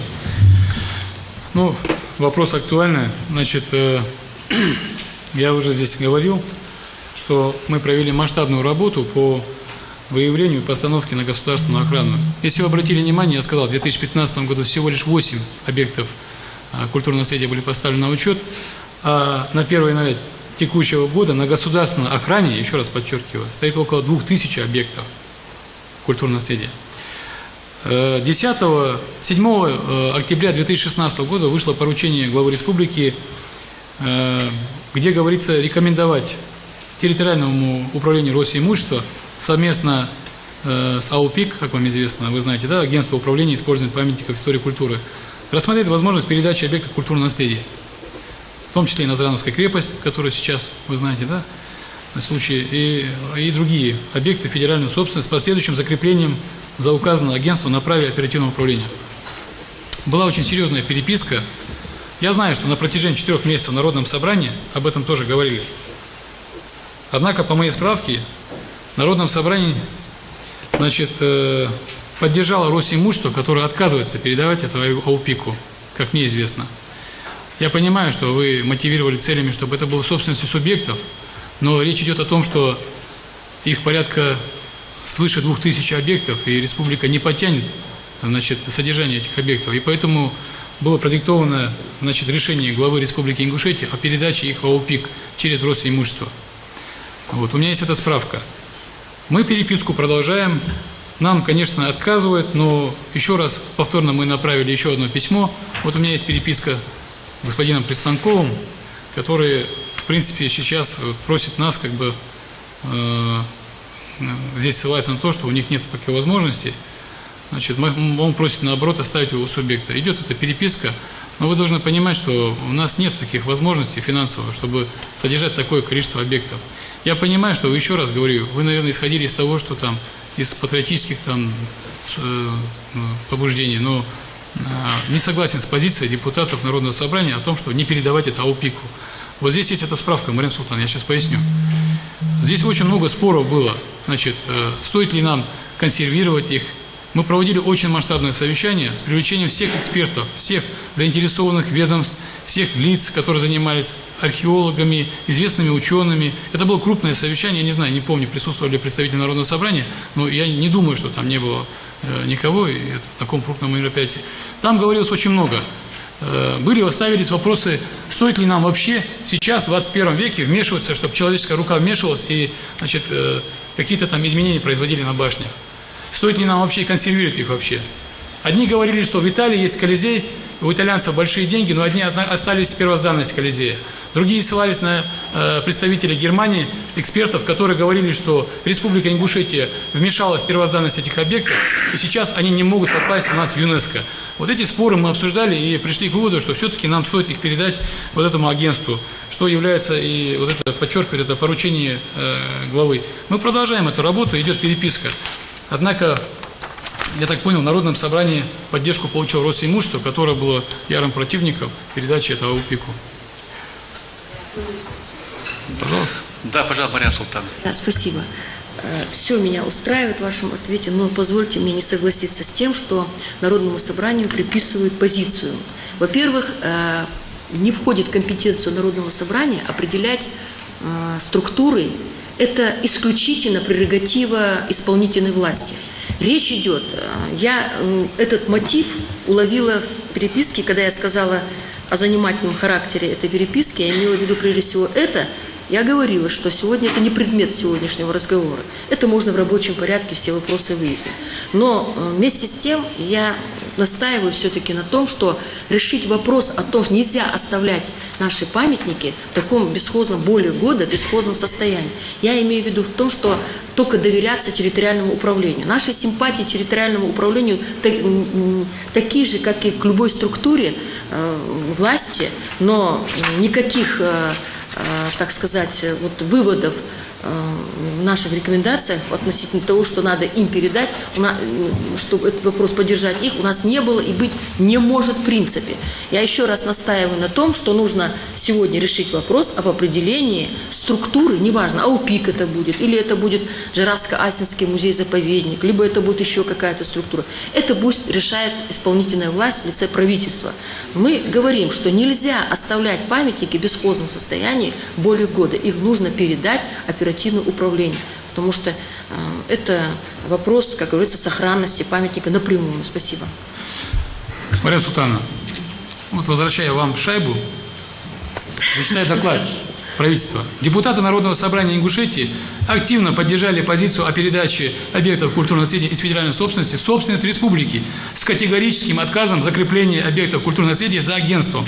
Данный вопрос парламентариями активно освещался в социальных сетях. Я по этому поводу даже писал, как возможность агентства по передаче башенных комплексов третьим лицам, а также их приватизации, реализуемой правительством Республики Ингушетия, что привело к возмущению, вы пишете, населения, подрыву репутации высшего исполнительного органа власти и прекращению всяческого взаимодействия с агентством. Это заключение, здесь у меня представитель комитета здесь есть. Нет, как это заключение по итогам вашего совещания вообще. Что заключение? А здесь вопрос передачи третьим лицам ОКН был оговорен главой республики. И вот у меня есть перечень поручений, где глава республики рекомендует Росимуществу о передаче АУПИКу этих объектов культурного наследия. Что, конечно, мы поддержали, и эту работу мы проводим. Я с вами солидарен в том, что они должны быть где-то. Но мы Руслан Магомедович, да, Мария Султановна, что-то вы можете назвать документ, на который вы сейчас ссылаетесь? Да, это заключение нашего комитета по археологии, который по итогам совещания. Нашего комитета? Ну, нет, конечно. Хорошо. Комитета, у нас есть комитет, здесь Зараха Магомед здесь присутствует.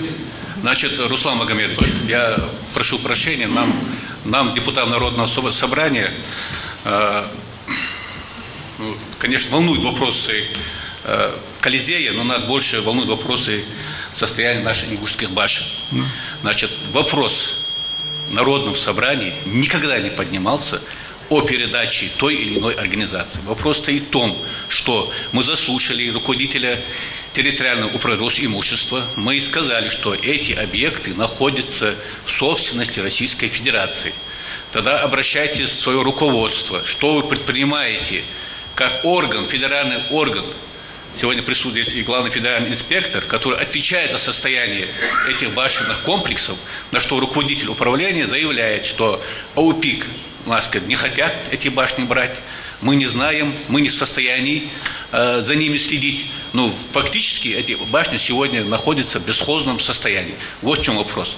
Пусть это будет любая организация, не знаю, какая бы ни была, но все-таки передать оперативное управление. Просто мы не видим другого решения. Руслан Магомедович, уважаемый, я вам говорю, что никогда такого решения Народного собрания не принимался. И, пожалуйста, я попросил все-таки, вы что провели у себя расследование служебное по этому вопросу.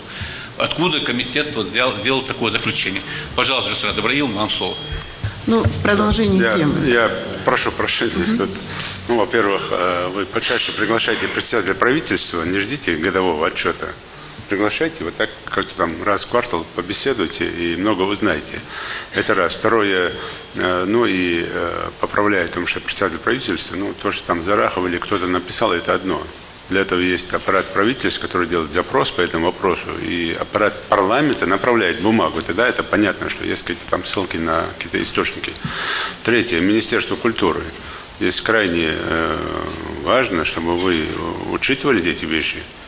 И бесхозных памятников, конечно, не должно быть. Я уже слышал эти разговоры, когда стояла задача о передаче этих памятников в ведение Росимущества, когда начали разговоры. Район продают, отдают, куда-то передают. Ну, не надо с ума сходить потихоньку, потому что никому никуда ничего не передается. И Росимущество эти памятники не снимает оттуда, не перевозит в Москву и в склад не ставит. Они так стояли на месте, так и стоят. Просто появляется более высокая ответственность. Мы, если бы в свое время это сделали, то в то время, когда в Джайратском районе, в том числе по ряду причин, размешались и воинские подразделения, мы понимали, что даже уже наличие тяжелой техники, это уже есть определенное разрушение. Но не только мы защищали бы эти памятники, а защищали бы эти памятники Росимущества, федеральный центр. И сейчас одна из главных задач – готовить передачу этих памятников, потому что нет такого величия и огромного количества, такой красоты, такой истории ни в одном субъекте регионов Российской Федерации. И наша прямая обязанность – передать это наследие в ЮНЕСКО. Это задача номер один для всех. Мы должны над этим работать. И тогда это будет под защитой международной. И на этот год, и на следующий, на века, ну, на все времена. Говорит о том, что надо ли там следить, конечно, надо следить. Говорит о том, что там не надо сегодня руку прикладывать по реставрации, но это ошибочное явление. Почему? Потому что, ну, со временем тогда и они вообще исчезнут. Если мы сейчас посчитаем, посмотрим, сколько вообще уже там бурьяном заросло, вообще там уже никто даже не вспоминает, что там стояли памятники, сколько таких мест. Это надо посчитать, сфотографировать и показать. Почему? Потому что Колизей, да, Колизей по своим масштабам, он будет стоять, может, еще там 1000 лет. Но вот такие башенные комплексы, они там через 100 лет, если не прикладывают руку, они потихоньку будут разрушаться, даже если мы не будем их касаться. Из-за времени. И они будут исчезать под бурьянами, там, да, зарослями и так далее, травой-то и так далее. Поэтому здесь надо руку прикладывать. Но при этом, конечно, надо это делать таким образом, чтобы учитывать международные и другие стандарты, требования, чтобы завтра легче было их куда-то передавать. Но бояться передавать им какое-то федеральное ведомство не надо. Это с республики никуда не уходит, она остается в республике. И у нас тогда есть возможность каким-то образом участвовать в федеральных проектах, чтобы содержать, поддерживать. Но самое главное, вот то, что сейчас там происходило, это же тоже надо учитывать. Сколько людей, мы сейчас там порядка 12, кажется, или 14 еще осталось, которых мы в этом году должны выселить оттуда всех. Когда люди просто Хадай, Биараб или что-то там придумают всевозможные варианты, чтобы туда заселиться. Это же нельзя допускать. А если бы это было бы под федеральным имуществом, тогда легче было бы контролировать и этот процесс. И этот процесс надо контролировать. Поэтому здесь я прошу это учитывать, и правительство в целом, и парламент. Давайте совместно садитесь и обсудите эти вопросы. Договорились? Так, спасибо, Юнусбек Маткаев. Да. Можно мне проинформировать? Да. Я все-таки хотел бы, вот, чтобы коллеги поняли, что заинтересованность республики о передаче вот этих объектов культурного наследия в пользование агентства заключалась главным образом о финансировании работ по сохранению в связи с ограниченностью нашего республиканского бюджета. Вот теперь обратите внимание. Согласно установленным правилам, в рамках ФЦП реставрацию ОКН, то есть объекты культурного наследия, находящиеся в федеральной собственности.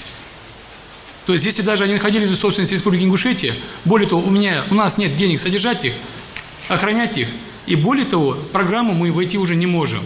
Только в федеральной собственности находящиеся объекты культурного наследия могут выделяться эти деньги. Поэтому мы исходили из этих целей, естественно, есть перечень поручений главы республики. Спасибо, Руслан Магомедович. Мы не против, мы еще раз говорим, но все-таки нужно определиться какой-то организацией, которая отвечала бы. Да, пожалуйста, Жасура Джабраиловна. Спасибо.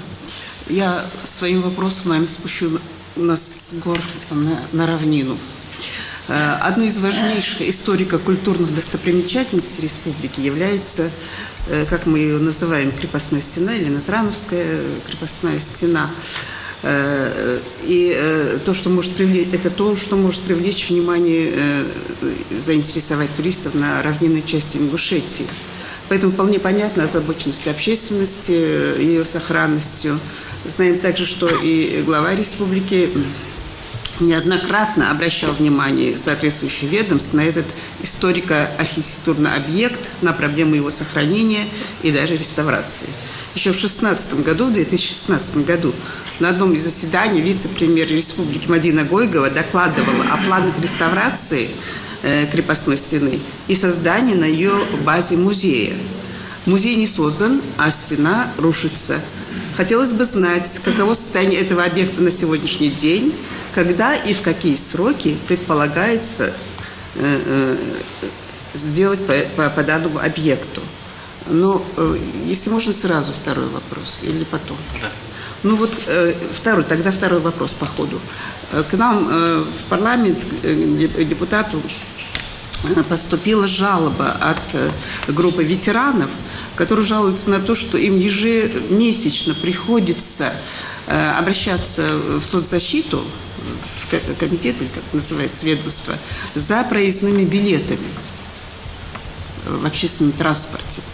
Ну вот они жалуются, что им это очень тяжело выстраивать эти очереди.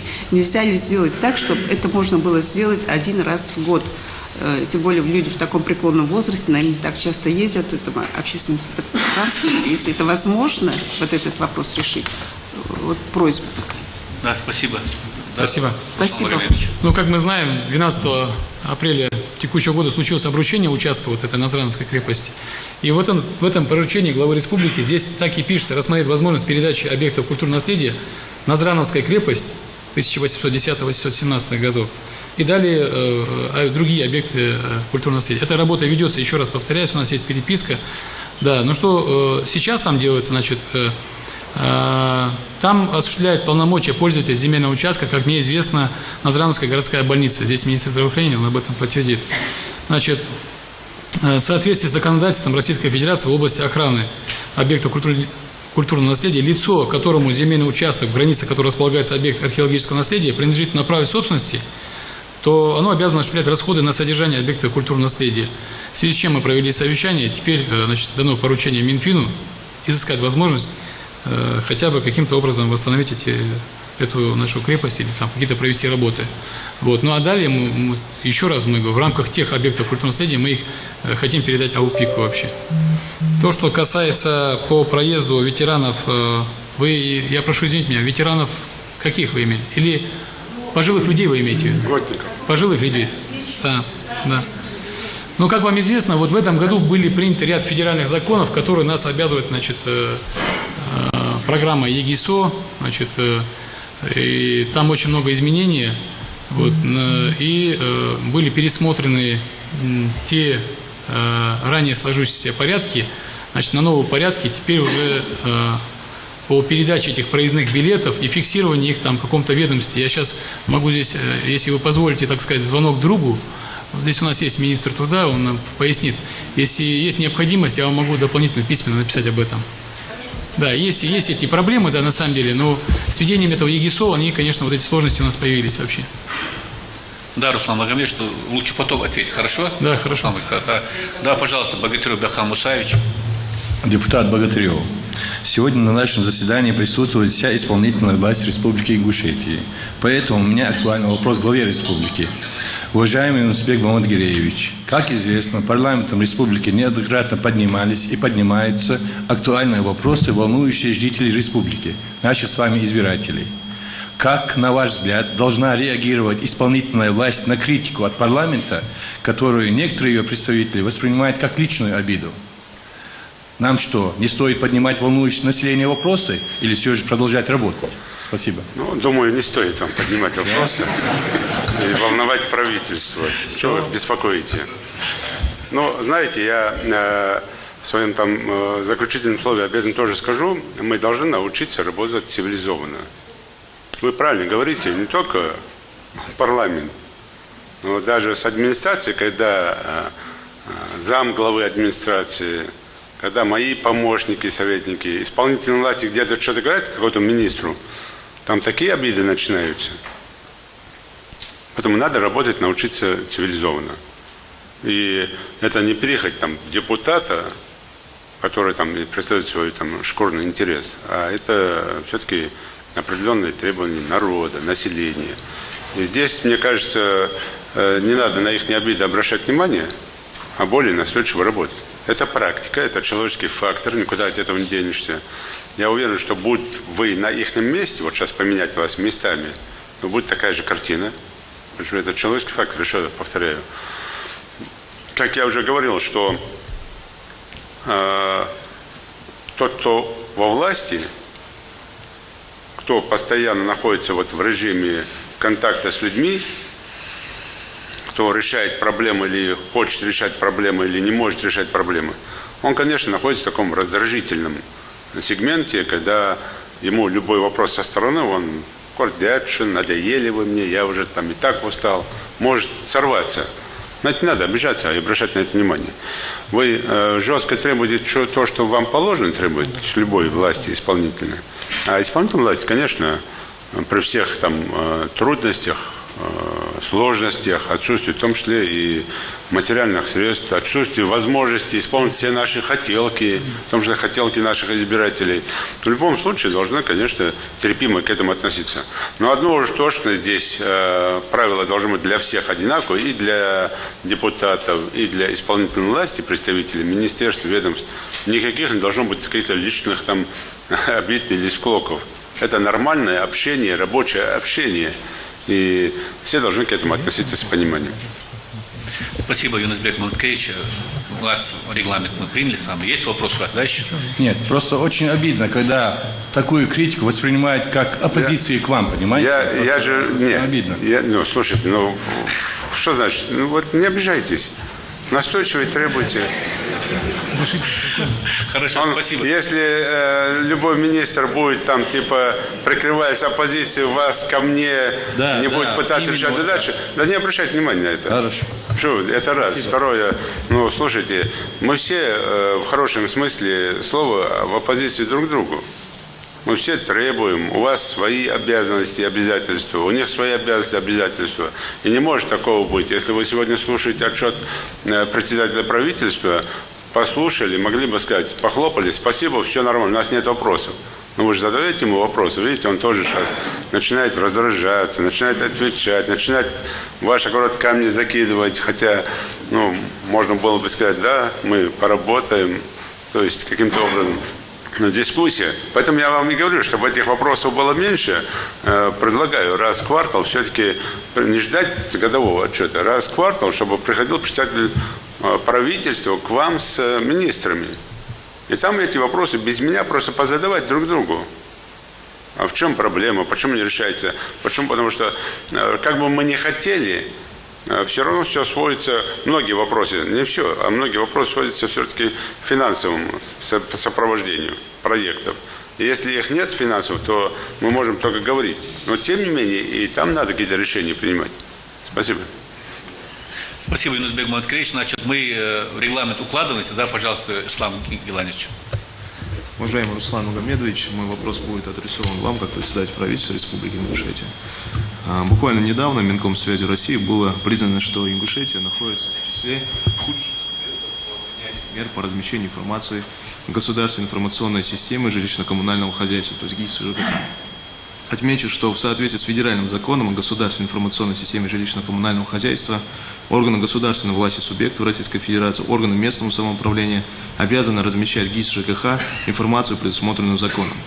Также для должностных лиц предусмотрена административная ответственность за неразмещение информации в ГИС ЖКХ. Вопрос. Какая работа правительством Республики Ингушетия проводится в данном направлении и сколько должностных лиц привлечено к ответственности за допущенные нарушения? Спасибо. Как вам известно, тут исполнителями ГИС ЖКХ являются в основном муниципалы у нас, поэтому соответствующая информация направлена главе республики. Свою дозу, как говорится, взбучки от главы мы уже получили. Есть у нас, конечно, и дисциплинарное взыскание в отношении ряда ведомств. но в основном это, конечно, работа муниципалов. Не совсем объективная информация была размещена о том, что у нас самый отсталый процент в этом отношении. Причинной связи, я еще раз говорю, там очень много вопросов, связанных, опять же, с межеванием этих земель, с, значит, том, чтобы каждый гражданин, значит, представлял свои документы и свою информацию о наличии у него там земельного участка, дома. Люди зачастую просто практически не хотят как бы засвидетельствовать документально о своих этих жилищных там площадях, жилплощадях там, или квартирах, домах. И вот они стараются, эти муниципалы, они здесь, они скажут вам причинную связь. Но мы соответствующую справку главе республики направили и не раз проводили совещания, есть и наказанные у нас. Но это из области, то, что сейчас депутат Богатырев задавал вопрос, опять то ли аппарат правительства, то ли Министерство строительства ввели в заблуждение председателя правительства. Видите, как председатель правительства ответил? Мы, типа, вот, корректно только, что мы направили главе республики, вот ваши муниципалы там что-то не выполняют. А здесь более глубже проблема. Проблема в том, что мы видим министров, ругаем министров, но никто не видит заместителей министров, у которых есть свои обязанности. В Минстрое есть должность заместителя министра, который отвечает за систему ЖКХ. Вот вопрос был, кого как наказали? Какое наказание получил министр строительства, который курирует ЖКХ? Его замминистра, который курирует ЖКХ. Вот в чем вопрос. И здесь, конечно, не направляя друг другу вот эти бумажки, надо жестко работать. Все должны работать. Если есть у заместителя министра какие-то проблемы нерешаемые, тоже в том числе там вопрос не в межевании земель, это один только там вопрос может быть. А там много вопросов, которые уже исполнены, сделаны. Вчера мы, проводя МРГ, опять же, обращаем внимание на то, чтобы были элементарные, не просто названия улиц и нумерация домов, а чтобы это было в стандарты уже введено, чтобы это было в компьютеризации, в других проектах, чтобы это можно было найти по компьютеру в интернете, а не просто так повесили там табличку, улица такая-то, и номер повесили. И нигде дальше это не продублировали, не зафиксировали. А для этого тоже есть в правительстве целые структуры, которые за это отвечают. Ну и плюс, последнее, что нужно делать в этих вопросах. Конечно, надо, когда это вот такая тема выходит, и где-то мы высвечиваемся в негативе, что мы хуже всех. Для этого на уровне аппарата правительства принимать экстренное решение. Собрать всех, разобраться с этой проблемой. Как эту проблему решить? Как ее решить? Не бумажки посылать или не по телефону договариваться. А как решить эту проблему? А для того, чтобы это совещание собрать, надо всех собрать сперва в рабочее совещание провести, подготовить предложения, причины выявить и нарисовать, что мы можем выполнить сегодня, что не можем выполнить. Поэтому здесь это поручение было дано правительству, постарайтесь это более в короткие сроки исполнить, чтобы мы дальше в эту тему не попадали. Но самое главное, еще раз говорю, я где-то даже дал такое поручение. Отдельное заслушивание заместителей министров, которые вообще в стороне, в тени, вообще ни за что не отвечают, хотя должности занимают высокие. То есть ни выговоров, ни поощрений, ни награждений, ни наказаний, вообще ничего нет. Так нельзя работать. Потому что любой заместитель министра должен работать с учетом перспективы на то, что он хочет стать министром. Любой чиновник должен работать на ранг выше, на ступень выше. И только тогда у него получится хороший результат. Спасибо, Юнусбек Маматкевич, Руслан Магомедович. Значит, действительно, правительством, возглавляем вами, проводится большая работа, но из-за несвоевременного размещения информации в государственной информационной системе, не только ЖКХ, но и других информационных системах, у нас показатели, как выглядят, не совсем радужными выглядят они. В принципе, если бы работу активизировали на местах и муниципалитеты, и члены правительства, я думаю, что у нас вот таких показателей не было, которые вот озвучил сейчас вот депутат Гадиев. Уже депутаты, крайний вопрос, пожалуйста, да, депутат Хамхоев. Уважаемый Юнусбек Маматкевич, являясь депутатом Народного собрания и председателем молодежного парламента, хотелось бы выйти к вам с таким предложением. Чуть погромче говори. Мемориал памяти и славы является объектом, который вобрал в себя все основные страницы ингушского народа с момента вхождения в состав Российской империи. В нем отражены сила и величие духа нашего народа, мужество, верность Родине и, несомненно, возможность лицезреть вот эту всю нашу историю, во многом ваша заслуга в этом таком прекрасном комплексе. И переходя к сути своего обращения от имени Молодежного парламента и Молодежного совета при Народном собрании Республики Ингушетия, вот хотелось бы огласить следующее. Вот, встречаясь вот в нашем таком составе с участием помощника председателя Народного собрания Тимура Гайсанова, было озвучено предложение им об установке на территории комплекса мемориала памяти и славы памятной доски или иного какого-нибудь архитектурного объекта, на котором были бы обозначены наименование Декларации Верховного Совета 14 ноября 1989 года о признании незаконными и преступными репрессивных актов против народов, подвергшихся насильственному переселению и обеспечению их прав. И второе – это закон РСФСР от 26 апреля 1991 года о реабилитации репрессированных народов. Учитывая тот факт, что и вот этот закон, он отмечает свое 27-летие, и то, что в принятии вот этих двух основных нормативно-правовых актов представители ингушского народа стояли в авангарде вот этого процесса, предлагаем также и увековечить слова благодарности нашим представителям следующими словами. Это: ингушский народ благодарен всем, кто участвовал в реабилитации репрессированных народов и восстановлении ингушской государственности. Просим вас рассмотреть возможность поддержания вот нашей инициативы Молодежного парламента и Молодежного совета. Да, спасибо. Мы с председателем парламента обсуждали не один раз этот вопрос, и в прошлом, позапрошлом году. Надо что делать здесь? Во-первых, я бы не говорил сейчас про слова, которые там надо написать. Я бы просто предложил вам организовать, провести конкурс на, во-первых, чем меньше слов, тем лучше. Да, ну так, история показывает. Во-вторых, каким-то образом обозначить. На меня выходили представители разных направлений, в том числе и Сенерой Бексол, в том числе и другие, кто стоял тогда у истоков создания республики, когда предлагают пофамильно написать списки, когда мы ставим вот такой памятник или стел или еще что-то. С одной стороны, можно и так, с другой стороны, здесь мы утыкаемся опять же, а кто первый, кто последний. То ли мы делаем по алфавиту, то ли мы так. Потом мы, опять же, постоянно будем находить проблемы. Моего нет, того есть, этот есть, тот есть, и здесь мы не найдем золотой середины. То есть в фамилиях мы не найдем золотой середины. Потому что для нас должно быть понятно, были те и депутаты Верховного Совета, и люди, которые, пользуясь властью, тогда находясь у власти, были делегированы в Москву для работы для этого. Это одно. Были люди, которые обеспечивали, в том числе финансово, материально или другими средствами, чтобы эти люди себя комфортно чувствовали.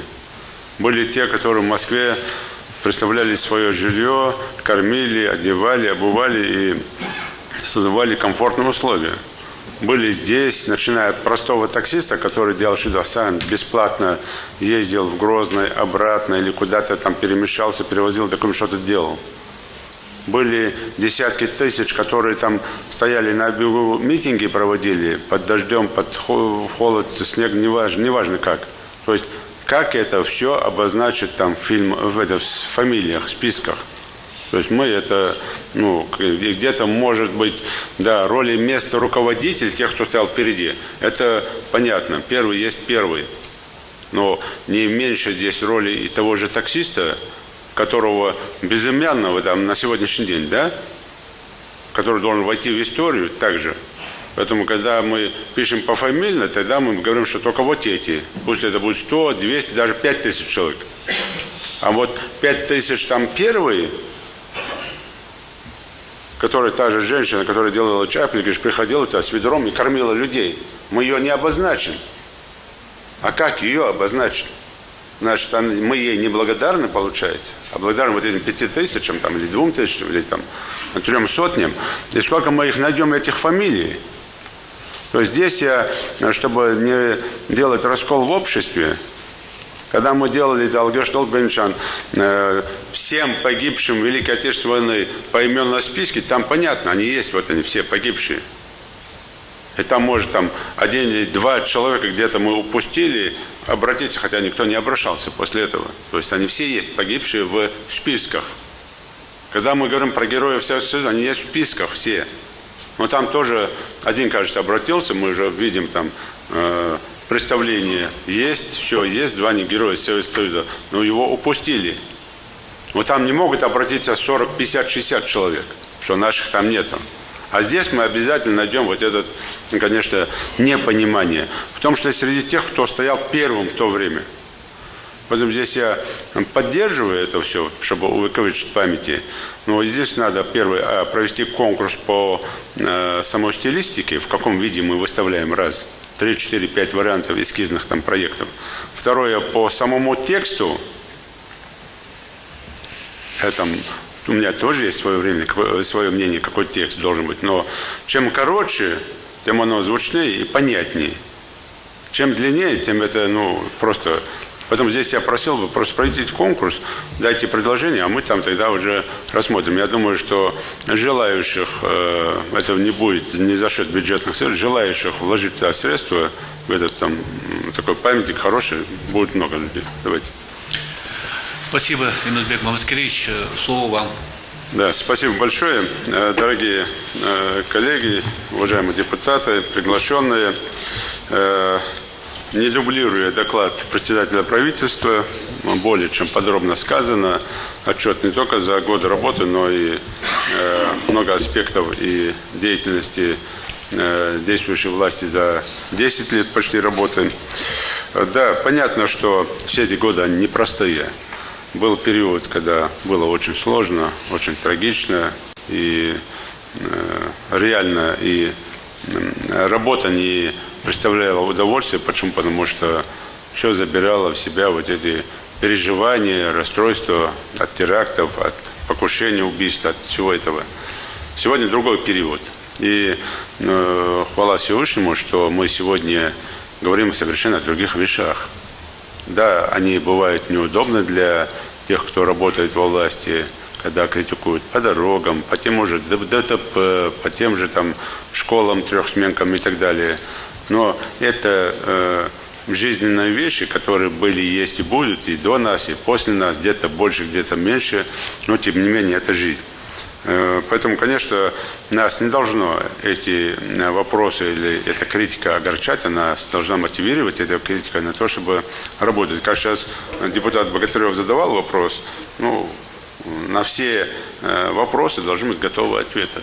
Не просто ответ там, лишь бы отстали, а рабочий ответ. С пониманием того, что любой человек, к кому обращается, депутат или там простой житель, занимает определенную должность. И он по своим обязанностям, по своим направлениям обязан на это отвечать. И здесь нет ничего сверхъестественного.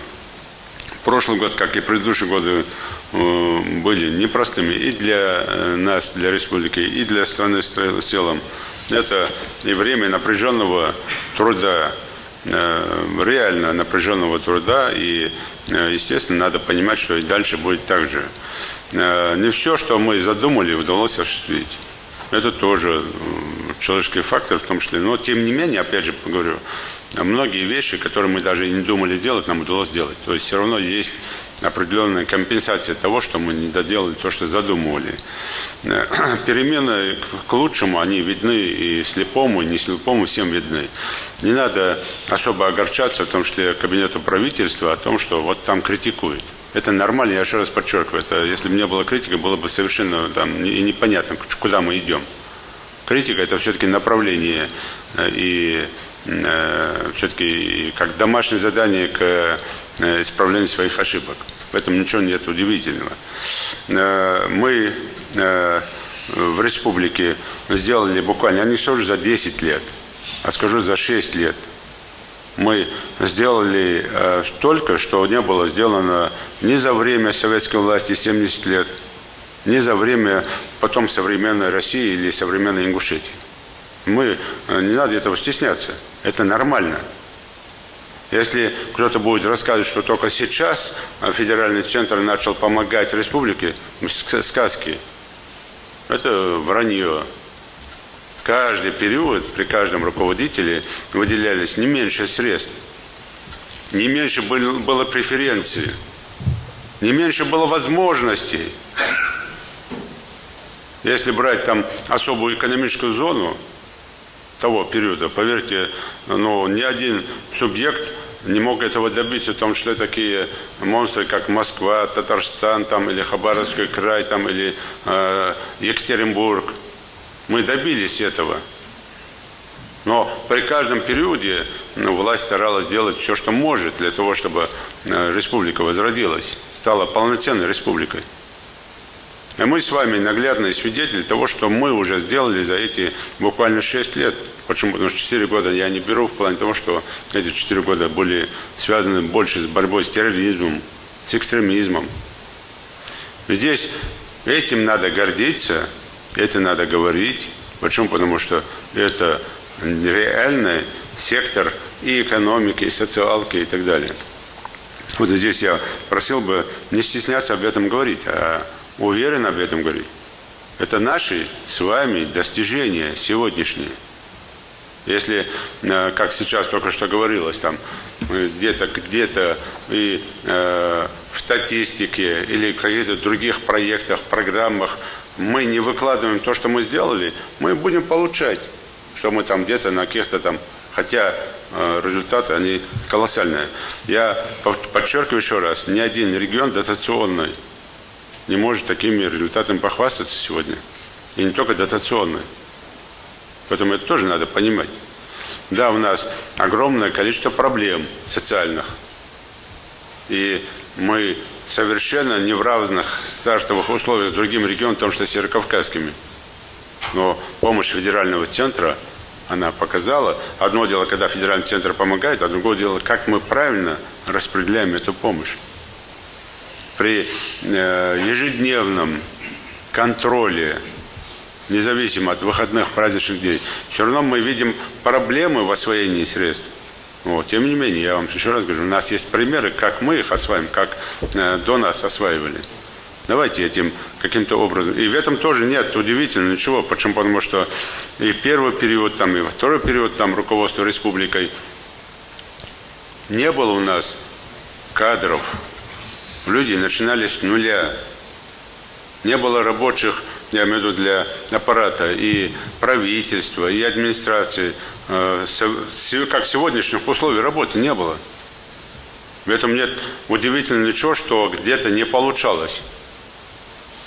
И было бы странно, если бы мы сегодня работали так же, как это было там в 94-м или 95-м году. Сегодня целый там такой оборот там работы правительства. Кадры другие становятся. Многие учатся, ездят, переподготовку проходят. Ну и опыт нарабатывается. Поэтому здесь не в том, что мы лучше, а там были хуже. Нет. А дело в том, что через 25 лет будет совершенно другое правительство, совершенно другие люди, совершенно другие технологии. И это не значит, что мы сегодня плохо работали. Это значит, что есть опыт уже 50-летней работы кадров. Регионы России, которые имеют 90-летнюю сегодняшний день историю или 95-летнюю историю, где были высшие учебные заведения, где росли кадры, где были высокие технологии, инновации, еще в те времена. У нас этого не было. У нас был агропромышленный сектор и какой-то там еще там промышленный сектор, который там мало-мальски что-то затрагивал, какой-то процент, там даже 0,5%. Поэтому мы должны совершенствоваться, надо гордиться тем, что мы делаем, ну и, конечно, надо понимать, что это результаты именно кропотливой работы всех команд за эти 25 лет. Независимо, кто когда-то был у руля республики. Мы довольно серьезно снизили очередность в процентном соотношении дошкольного учреждения. Это продолжается. Говоря о трехсменке, я здесь просил бы и правительство, в том числе Министерство образования, разобраться с теми сообщениями, которые приходят, что по Троицкой, по Сунже, школа номер 5, школа номер 2, что трехсменка. Да, у нас есть школа, где трехсменка, но это трехсменка в начальных классах. Почему? Потому что у нас процент детей первых классов стало больше. У нас есть ряд школ, где первоклашка и второклашка у нас в 3 смены учатся, но не в целом школа. Сегодня мы, в том числе по требованию правительства Российской Федерации, Министерство по делам Северного Кавказа, вы на входе, наверное, видели карту угрозы трехсменки. Более 20 школ. И чтобы не допустить трехсменки, нам надо построить двухсменки. Это новые школы, более 10 школ. И мы снизим и трехсменку, ликвидируем или минимизируем на ближайшие 10 лет возникновения. И снизим двухсменку. Ну, опять же, это большое достижение. Но опять же, в чем вопрос? Качество образования. Здесь максимально правительство задача и просьба к депутатам парламента. День и ночь работать над аттестацией педагогов, над переподготовкой педагогов. День и ночь работать.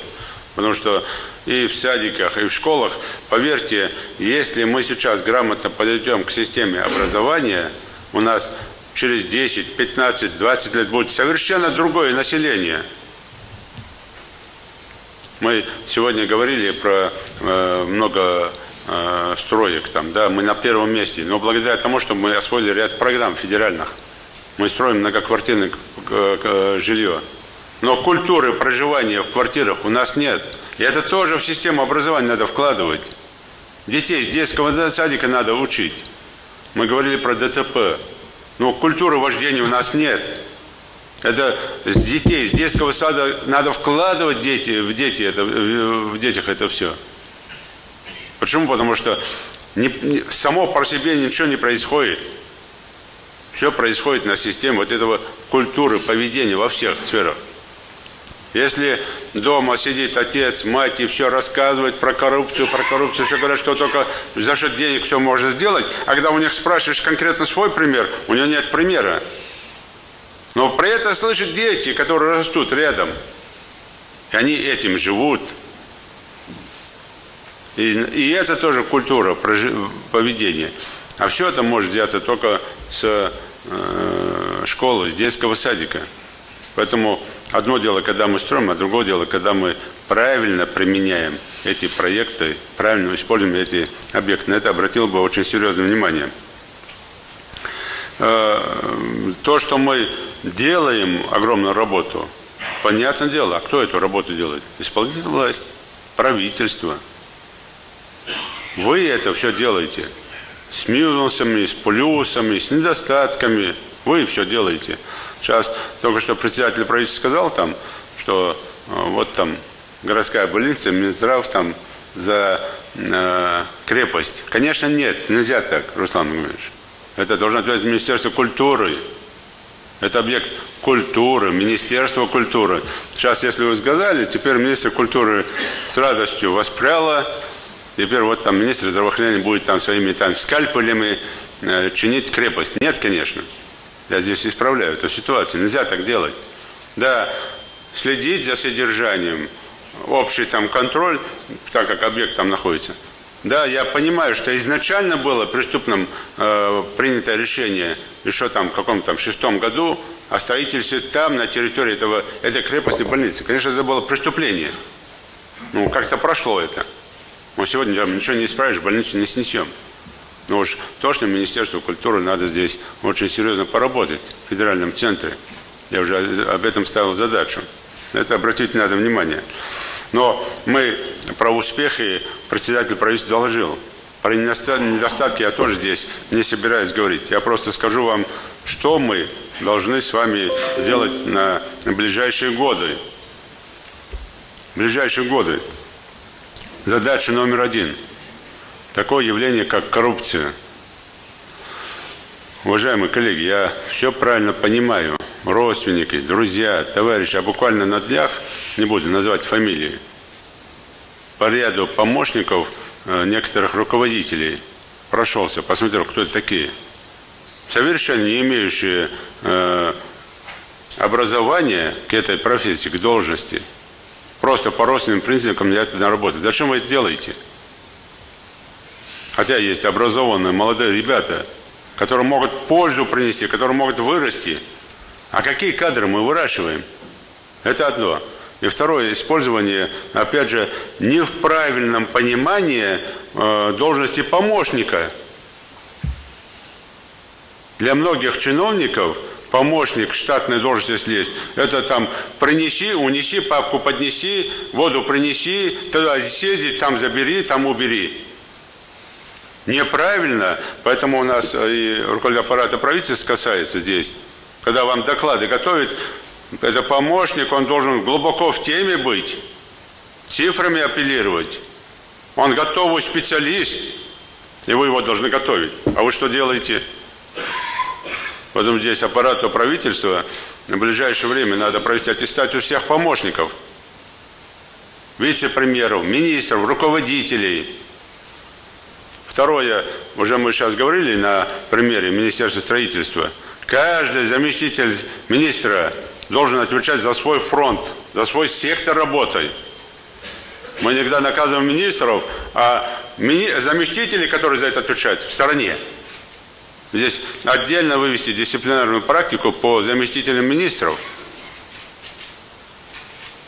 Вот эти слова в населении, у людей, мы делали социологический опрос. 9 из 10 опрошенных на вопрос, что самое главное, это коррупция, а лично вы столкнулись с коррупцией, не столкнулись. А зачем вы говорите? А вот там сказали, там сказали. Любой, кто хочет пойти в полицию работать или в Росгвардию, первое, что он говорит, у меня нет денег туда пойти. Он при этом, когда ему говоришь, подтянись, отожмись, профотбор сдай, психотбор сдай, то есть элементарные нормативы сдай, 0. Но у него в голове, а он почему это говорит? Дома с меня требуют деньги. Кто? Я не скажу. Но самое главное, даже не понимая, что нету ни в Росгвардии, ни в полиции, ни в правительстве, ни в парламенте штатных свободных должностей. Они не безразмерные. То есть тоже тема. Над этим надо работать. Надо работать и с такими явлениями, это есть. И признать надо факторы коррупционного направления. Но и надо работать с этим постоянным таким народным уже достоянием, в кавычках, республики. Везде коррупция. На это тоже обратил бы внимание. Следующее. Мы должны завершить, в этом году начинается, уже госэкспертиза прошла, сейчас на конкурс входит, должны завершить реконструкцию федеральной автодороги. Это существенно снизит и дорожно-транспортные происшествия, облегчит, но и как задача защитить проект по объездной дороги вокруг Назрани. Это стратегические задачи, которые стоят перед нами. Мы их должны выполнить. Буквально на днях мы уже в протоколе находимся о передаче федеральную собственность дорогу Нестеровская Таргим-Джейрах, выход на военно-грузинскую дорогу, и с федеральной дороги на аэропорт. Это тоже колоссальная помощь федерального центра для того, чтобы снять нагрузку с бюджета республики на содержание этих дорог. И плюс вторая задача сейчас стоит передать Малгобек, Назрань, Малгобек, Нижний Курб дорогу и Малгобек, Горогорское направление. Это задача, поэтому правительству здесь надо работать, готовить документы, подавать их и скрупулезно над этим работать. Мы должны завершить строительство ряда медицинских объектов, в первую очередь многопрофильную больницу и психоневрологический диспансер. Над этим надо работать. Они уже вышли уже на уже обсуждение правительства Российской Федерации, это надо контролировать. Объекты культуры, 5 объектов как минимум, но и та задача, которая там уже поддержана, озвучена президентом страны, в каждом доме в селе должен быть дом культуры. Эти темпы не сбавлять. И в 4 муниципальных образованиях каждый год строительство по одному культурно-детскому центру. На это надо обратить очень серьезное внимание. Но, опять же, строить одно. То, что я увидел, в том числе назначение, какие-то проводящие конкурсы. Я посмотрел одного из, уже не раз делал по этому поводу замечания, одного из назначенных уже директоров Дома культуры. Ну, слушайте, не надо этого делать. Не надо ставить доярку директором Дома культуры. Не надо путать Дом культуры с коровником. Нельзя этого делать. Вы все равно упорно меня не слышите. И главу муниципальных образований, и министр культуры. Почему? Потому что вы отвечаете за это направление. И если человек идет на Дом культуры, этот человек должен понимать, сколько кружков, в какое время должно быть создано. Не превращайте Дом культуры в место для схода населения. Да, это тоже там должно быть. Но Дом культуры должен в круглосуточном режиме работать, так же, как и спортивный объект. Здесь председатель правительства просил бы на личный контроль взять вот эти так называемые в кавычках конкурсы. Я не могу везде вмешиваться, но если я приезжаю на открытие или посещая, я вижу то, что видел в Кантышево, 3 месяца Дом культуры стоит, и ни одной картинки внутри даже нету, ни одного кружка нету. Это неправильно. Так не должно быть. Обращаю на это очень серьезное внимание. Мы должны вывести и выполнить поручение президента, да, с помощью федерального центра 100% детей обеспечить дошкольными учреждениями. И при дошкольных учреждениях в том числе сейчас новая программа «Ясли». Опять же подчеркиваю, Министерство образования, правительству в целом готовить кадры воспитателей, методистов, педагогов. Я уже не раз говорил, с детского сада все начинается, со школы все начинается. А когда ребенок, который в детском садике 3 месяца пробыл, это моя личная проверка, когда я сам лично проверяю, не знает, как раздеться, не знает, как заправить свою одежду, не знает, что такое вилка-ложка, тогда я не понимаю, вы чему там их учите. Не везде так, но есть некоторые садики. Поэтому я просил бы здесь жестко брать это на контроль. И опять же я здесь вижу именно не по конкурсу отбор директоров, руководителей этих садики, а назначение по родственным или по другим признакам. Я просто под жестким и увольнением, и наказанием я прошу и требую не допускать этих вещей. Школы надо, как я уже говорил, минимизировать угрозу трехсменки, а там, где она есть, еще раз пересмотреть. Я дал поручение сегодня и по Сунже, и по Троицкому.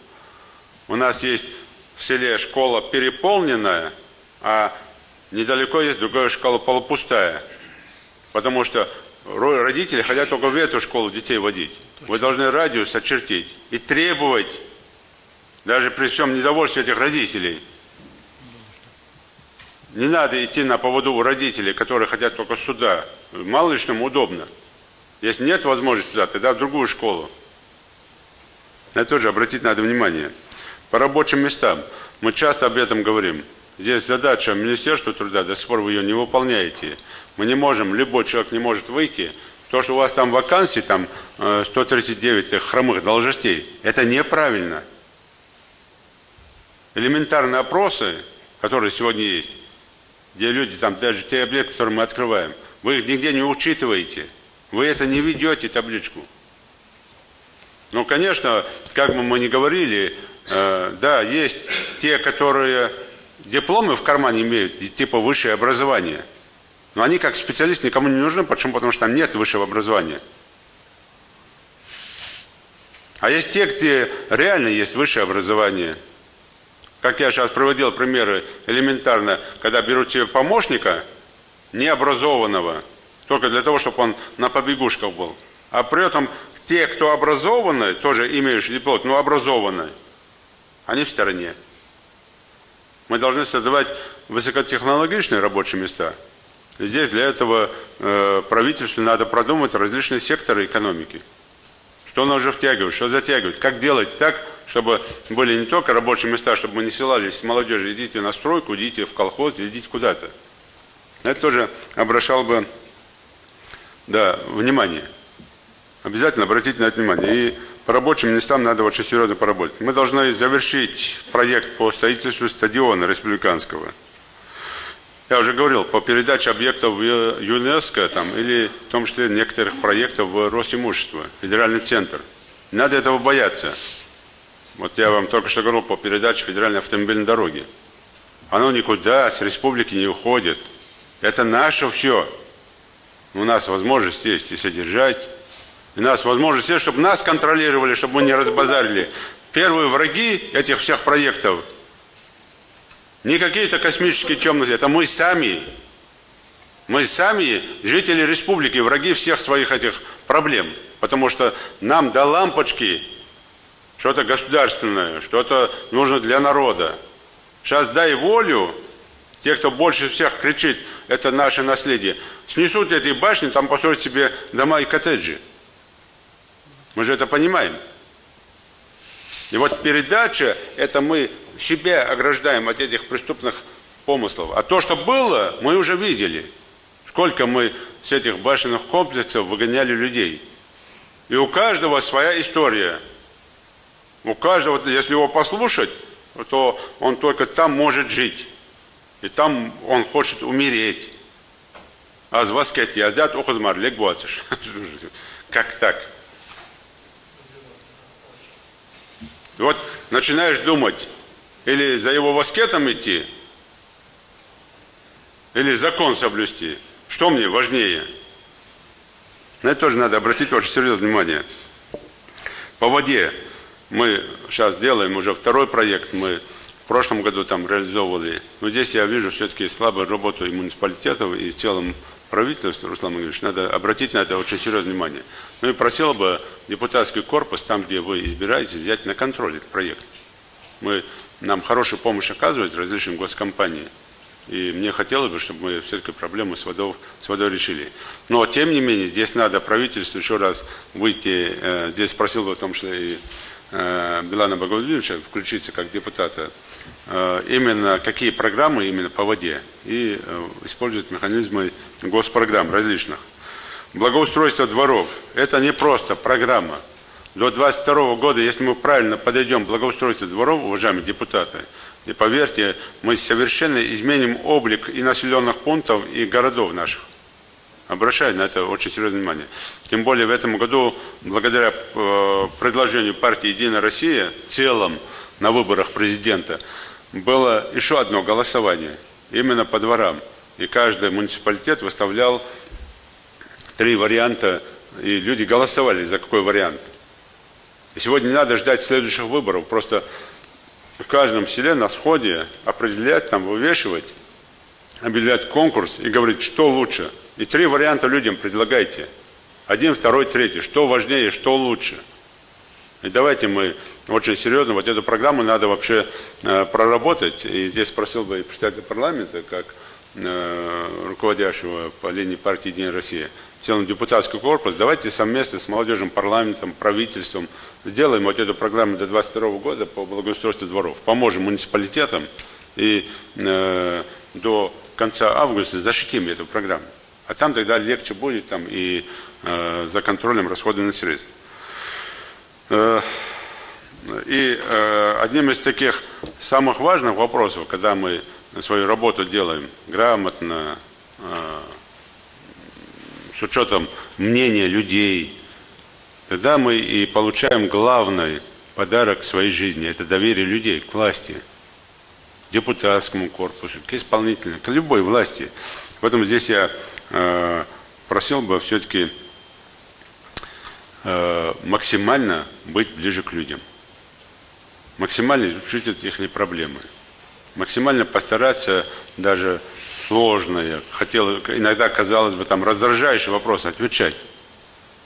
И максимально сделать так, чтобы мы не растили тунеядцев. У нас есть такое выражение, это тоже как в народе у нас там такое мискнах.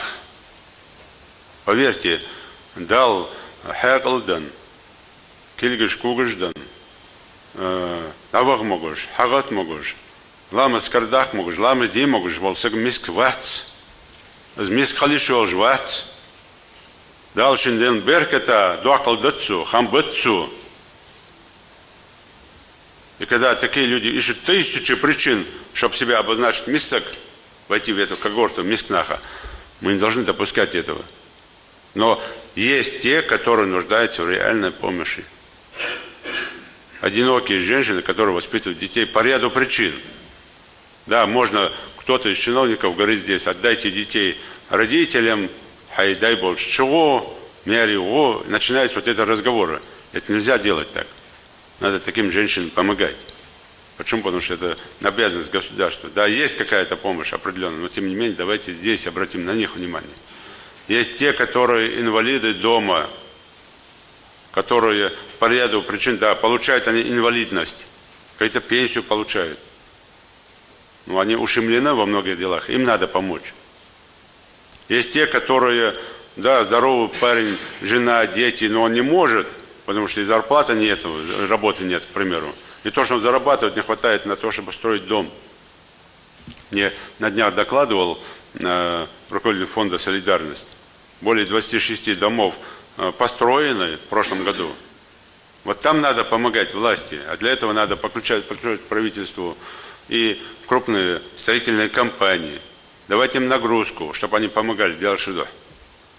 Вот есть много элементов, вопросов, где можно, не особо даже тратя доверие людей, завоевать и закрепить. Но когда мы отмахиваемся, когда мы в галстуках, там, белых рубашках, делаем вид, что мы такие большие, ну, тогда у нас много не получится.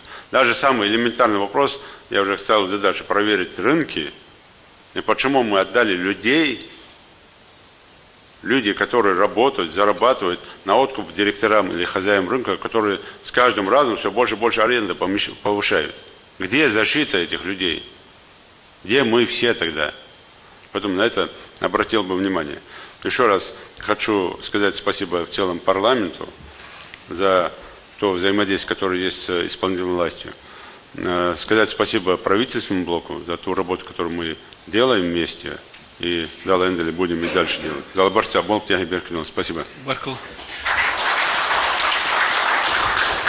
Уважаемые депутаты, есть предложение мое не открывать прения, а сразу же передать слово председателю комитета по государственному строительству, законодательству для оглашения проекта постановления. Пожалуйста, Муса Слангиревич. Вы согласны, да? Да, все, спасибо. Сейчас закончите.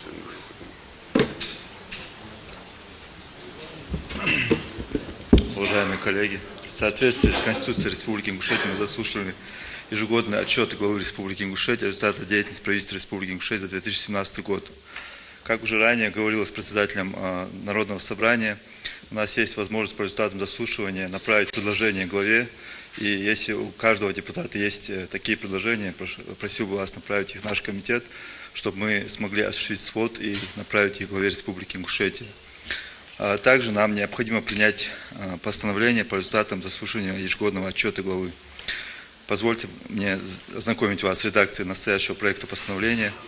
Заслушав ежегодный отчет главы Республики Ингушетия о результатах деятельности правительства Республики Ингушетия за 2017 год, в том числе по вопросам, поставленным Народным собранием Республики Ингушетия, в соответствии с пунктом 7.1 статьи 76 Конституции Республики Ингушетия, Народное собрание Республики Ингушетия постановляет: первое. Принять к сведению ежегодный отчет главы Республики Ингушетия о результатах деятельности правительства Республики Ингушетия за 2017 год, в том числе по вопросам, поставленным Народным собранием Республики Ингушетия.